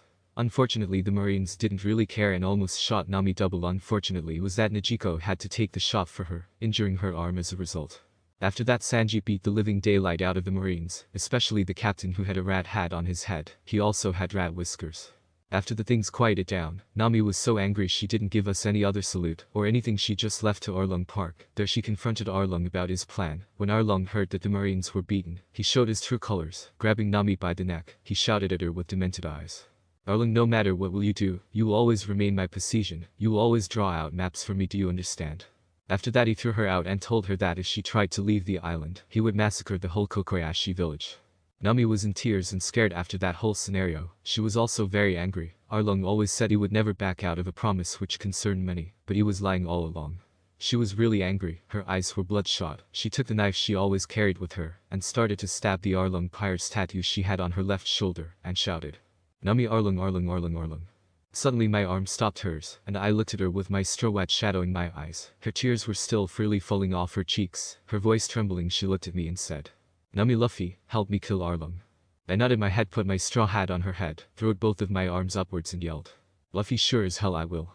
The villagers also tried to come and fight the Arlong pirates, but Johnny and Yusaku stopped them. I called over all our crewmates. It was time to make some fish food. We walked over to the giant gate of Arlong Park. Sanji, Zoro, Wolfie, Usopp and I were there. I cracked my knuckles and punched the metal door, throwing it off the hinges, and making it fly so far it destroyed the other brick wall that was in front of us. I walked slowly towards Arlong while he looked at me with an interested look on his face and asked, "Arlong, who are you, kid? What do you want?" I ignored him till I was nearly in front of his face, and punched him so hard he was going trough the destroyed brick wall, and into the forest going trough trees, most of them going down after his back hit the trunk. I looked towards the other fishermen and I yelled, "And Monkey D. Luffy and I will take Nami away from you all." While I shouted, Arlong made his way back to the park. His face was quite badly beaten, and his nose was crooked from the punch. He was also bleeding from the mouth. When his lieutenants saw his state, they almost immediately tried to attack me, but Zoro, Sanji, Wolfie and Usopp stopped them. Zoro engaged Hatchin, an octopus fisherman. Hatchin, being an octopus fisherman, has 8 appendages, 6 arms and 2 legs, and an octopus-like face. He has pink skin and gray hair styled with 5 spikes. He has a muscular build and has suction cups on his 6 arms, which he can use to cling onto walls. Hatchin has a tattoo in the shape of a sun on his forehead. Sanji engaged Karubi. Karubi has the typical appearance of a martial artist with a dark blue eye, a black belt, and his hair is tied into a straight ponytail. He also has a sun tattoo on the right side of the chest. Usopp and Wolfie engaged Choo-Choo is muscular, blue-skinned, and has thick lips. His Arlong Pirate's tattoo is seen on his right shoulder. He wears a necklace, a striped blue vest, dark brown leather pants, and sandals. Arlong was visibly angry after he took that punch. He tried to punch me, but I just stopped him and twisted his arm away. Well, I looked him straight in the eyes and told him with a cold tone, "Luffy, I'll let you see how my crew will kill yours." But Nami came over exactly at the time that I said that. While she wasn't angry, she wasn't happy either after my statement, but she shouted towards me, "Nami, don't kill the octopus guy Hatchin. He is a pretty decent guy, and he only got influenced strongly by Arlong. When I was little and sad, he would have always cheered me up." I looked towards Nami and nodded, and I asked Zoro, "Luffy, did you hear that first mate?" Zoro chuckled while dodging Hatchin punches, but after the chuckle he cringed a bit. His sword slash wound from Mehek didn't even heal 20% yet, but he nodded his head anyways and told me, "Zoro, Captain, I won't kill this little guy here." Hatchin was visibly upset by Zoro's remark, so he made his way upstairs with his suction cups, and came back with 6 swords. Hachinai. Hirano Zoro, I know you are a master of the 3-sword style, so I will beat you with my 6-sword style. Zoro fed and told Hachin. Zoro, not the amount of swords make the swordsman, but the weight that they carry them. Hachin looked confused and said. Hachin, but my swords are over 250 kgs each, I doubt yours weigh more than mine. Zoro looked annoyed at the octopus' lack of understanding. Zoro, I didn't mean it like literal weight, whatever. Zoro started to fight Hachin, but he was at a disadvantage because of his injury. Most of the fight Zoro could only dodge and not fight back. He was also quite injured by one Hachin's techniques, which consisted of Hachin opening his defense up, making Zoro fall in for the bite. After that he locked Zoro's swords with his and headbutted him, making him vomit a mouthful of blood. But Zoro didn't give up and used a new technique which consisted of him spinning himself and his swords at a high frequency, creating a twister of sword wind. He called it Dragon Twister. After Zoro finished his opponent, I looked towards the Sanji and Karubi fight. It was actually quite intense. Sanji dodged continuously, but Karubi was quite fast himself. After a while, Karubi tricked Sanji and dragged him into the pool, but Sanji made his way back, and he got out almost unshaded, besides the point-blank fist technique he took to the ribs. After that Karubi started to curse Nami. At this Sanji got really angry, and before Karubi knew it, he got hit by a combo of kicks from Sanji. Collar. Back. Shoulder. Heart. Sanji hit at all of Kurubi's weak points, and when his kick landed on his heart section it broke his ribs, which the debris from them entered his heart and killed him. He also shoot Arlong Park, and got out the other part of the building. Usopp and Wolfie were also kind of finished with their fight. While Usopp was helping Wolfie with cover fire, Wolfie was dishing out mad damage with the use of his high stats, and Chu didn't even last a few rounds. Wolfie was actually pretty hungry, so he kind of ate a bit of Chu when he bitten into him to kill him.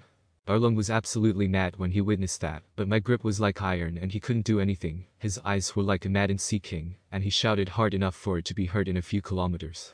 Arlong, damn you humans, how could you do this to my brothers? Momo, get your ass out of here and help me.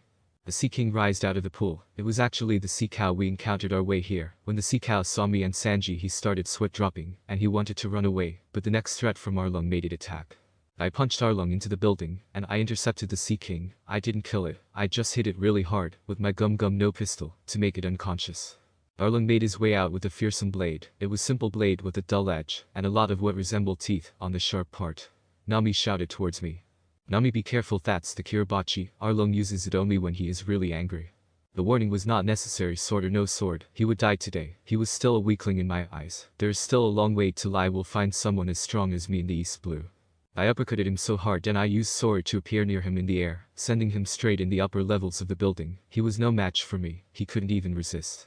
I entered the building after him. It was time to end it all, but what I saw in that room made me freeze. It was a room full of maps. There was a bloody pen on the table. I picked it up and looked at it. Arlong made his way behind me limping. He put his sword towards my neck, but he couldn't see the veins on my forehead twisting like angry snakes. I was really damn angry at this moment. Imagine how Doflamingo veins on his head look when he is really angry. He had a shitty grin on his face, like he won or something. He also looked at me and said with a maniacal laugh. Arlong boy, even if you took Nami away from me, it's impossible you would use her as well as me.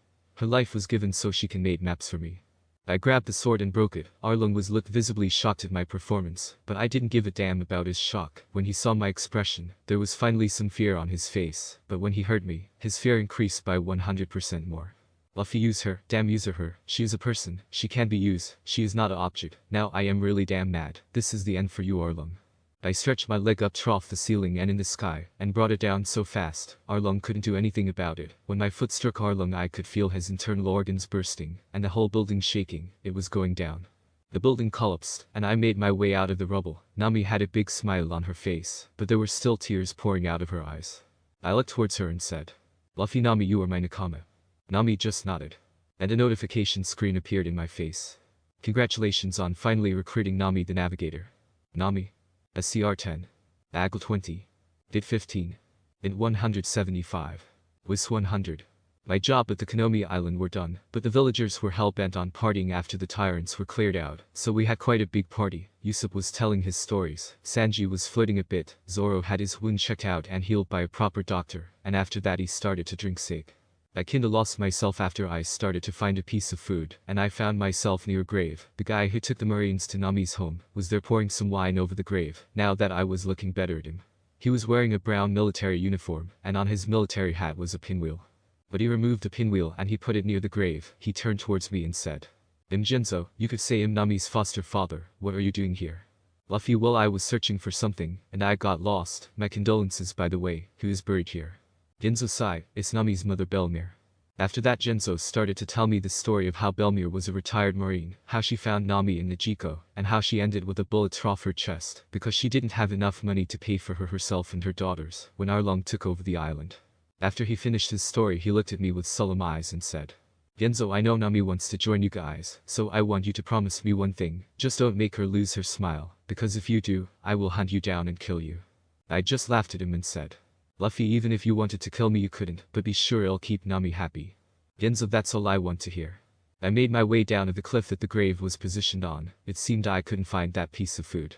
The next day, the whole crew besides Nami was already on the Going Merry. We were ready to sail, but Nami wasn't there. We were still waiting, but when we caught Nami running towards us and shouting to set sail, we just did that. The villagers were pretty angry because they wanted to get a heartful goodbye, but Nami rushed out of them and jumped on the ship's deck. Nami pulled her white shirt up, and a lot of wallets, full of belly, fell out. At this sight the villagers got angry, but they immediately mellowed down when they heard that Nami left 80 million of her berries back. She didn't leave the fully 100 million, because their pirate group still needed some funds to buy supplies. Nami also decided to plant some orange trees on the ship before she left. I looked towards Nami's left shoulder instead of the Arlong tattoo. Now there was a pinwheel and an orange tattoo. It was light blue. I made my way towards her, and looked in her eyes. She blushed at me, and I just laughed. I looked towards my crewmates and shouted, Luffy, next destination, the town of the beginning and the end, the town where Gol Roger was executed, Lode Town. The whole crew shouted in chorus, aye, Captain. While Nami started to dish out instructions, the crew took action, and we were on our way to the next island. Chapter 13. Training before Lode Town. I was standing on the sheep figurehead on the ship. Wolfie was on my lap. Well, he was actually staying with only his head in my lap. I was stroking his fur and thinking, why did I have this system thing? As I grown up, I started to realize that other people do not see what I can see. Now that I had crewmates that I could interact with daily, I understood even more how special I was. It has been quite a long while since I last talked with the system, but now I had some serious questions. So I said in my mind, Luffy system, why do you even exist, and why me? Bing. Those cannot access this information. To access this information you need to complete the following requirements. All stats atlas reach 500 without boosts. Learn certain techniques that will not be disclosed unless host witnesses them. Eat a second devil fruit, which would complement your first one or not up to host. You still need to eat a second one. Master Atlas 3 fighting styles, current mastered fighting styles martial arts.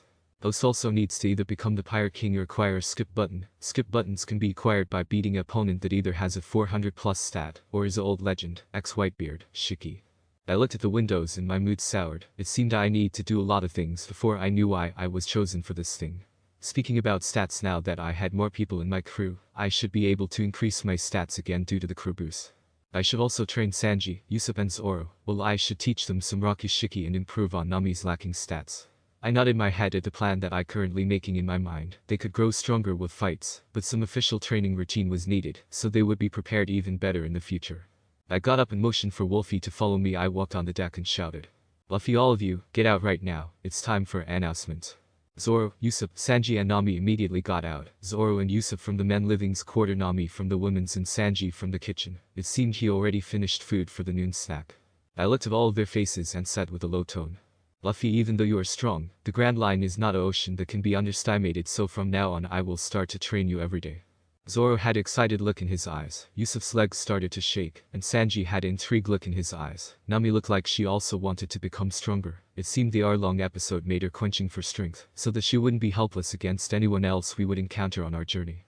I nodded my head at them before giving Usopp a dark look and petted Wolfie's head. Usopp will need 1v1 sessions with Wolfie in the future. Usopp shuddered at my look, and it seemed like he was reading my thoughts. I started talking about the training to make them feel what they were up to. Luffy, from now on every day for at least 3 hours a day we will do some sparring, normal training, and I will also impart some techniques to you. Luffy, firstly for Zoro, you will train your muscles with weights and spar with Sanji. I will also teach you 2 techniques which will be useful for you no matter the situation. I also wish that all of you will learn these techniques. As for the other that I will show you, they can be learned voluntarily, if you ask me to teach them to you. I started by using shave. They couldn't believe their eyes when they saw me teleporting around the ship, and their eyes literally popped out of their sockets when they saw me take flight with Skywalk. I explained them the basics of the techniques, while also giving Sanji and Usopp their training regimes. Usopp almost cried when he heard he have to spar with Wolfie. As for Nami, she has to do normal training without weights to consolidate her foundation and increase her strength before she would be able to learn the techniques. Before leaving, I also showed them Shigen, Renkyaku and Kami. Usopp and Nami also wanted to learn Kami, while Sanji wanted to learn Renkyaku, so I teach them the basics for all of them. Once the basics were mastered, the only thing needed to fuel the Rakushiki was inner strength. I left them to their own devices while I opened up my status screen, which I didn't open in quite a while. Beep. Monkey D. Luffy. A CR 121. AGL 125. D 153. And 105. WIS 125. I still quite remembered my own stats from the last time I opened my status. I was actually quite impressed they increased. It seemed the crew boost wasn't to be taken lightly. After I left on island, it was almost impossible for me to forcefully increase my stats anymore, unless I fought with someone equally strong, but now somehow my stats could increase. Even though the increase was so small it couldn't be mentioned. In close fights, it would still be the deciding factor. Who had one more point in STR or AGL? My staff skills didn't increase, while I was already a martial arts master, since I needed to master 2 more forms of combat to unlock one of the requirements for the information I needed to know. I decided to repick my old staff I left around in the boat. All the things on the boats were moved on the ship, so I could find the staff after a little while. I also noticed the boost thing when I saw the 500 stats. What were actually boosts? I didn't really understand the term, so I asked the system. Bing. Boosts are rather known as transformations, or stat increasing techniques, are techniques that can be either learned by everyone, or techniques that can only be learned by people with different kinds of devil fruits. Those can learn boosts, but the system won't help hosts to learn them. Once you fully learn how to use a boost, the system will hasten its mastery. I nodded at the explanation. It seemed I could get a transformation of some kind. Since I was made of rubber, the transformation had to do with my rubber body properties. I thought about it for a while, but I couldn't quite grasp what should I do about it. Maybe after a longer while I could truly understand what I could do with my body besides stretching it. While others were training, after I finished picking up my staff and organizing my thoughts, I wasn't slacking either. I decided to do some normal training, but with weights tied to my arms and legs. Push-ups, sit-ups, crunches, all kind of exercises. As for the weights, I used some huge dumbbells I found in the crow nest. It seemed they were Zoro's. After a while of training I checked up on my crewmates. It seemed they were also done with their training. In special Zoro and Sanji. Zoro learned a bit how to use shave, but it was really awkwardly used while he didn't have any progress with moonwalk. Sanji could use sword, moonwalk and Renkyaku, but they were really unpolished and slow. I guess Sanji could understand these techniques better because all of them were related to legs. Usopp and Nami also made some improvements, but both of them didn't really learn any of the Rakushiki. Their body foundations were still too weak, but all in all we all improved quite a bit. I decided to open the crew window to see all my crewmate stats. Bing. Urano Zoro. A CR 65. AGL 55. Vid 80. In 20. Wiz 55. Usopp. A CR 18. AGL 20. Vid 28. In 75. Wiz 90. Nami. A CR 15. AGL 25. Vid 20. In 180. Wiz 110. Sanji. A CR 60. AGL 60. Vid 62. In 30. Wiz 70. Monkey D. Luffy. A CR 122. AGL 125. Vid 154. In 105. Wiz 125. All of their stats increased by quite a lot. Even mine increased in STR and AGL, and I didn't even train that much. The crew boost system was quite overpowered. If we trained like this for a few months, I guess I would even reach almost 199 in STR AGL vid. To increase WIS I would need to fight quite a strong opponent though. All in all, this was a really productive day. Maybe not tomorrow, but in a few days I would reach the island where I could see where the greatest pirate in the world was born, lived, and died. The town of Beginning and the Endload town. And that's all sadly enough, so if you enjoyed, consider subscribing and liking the video. Thank you, see you on the next one, bye.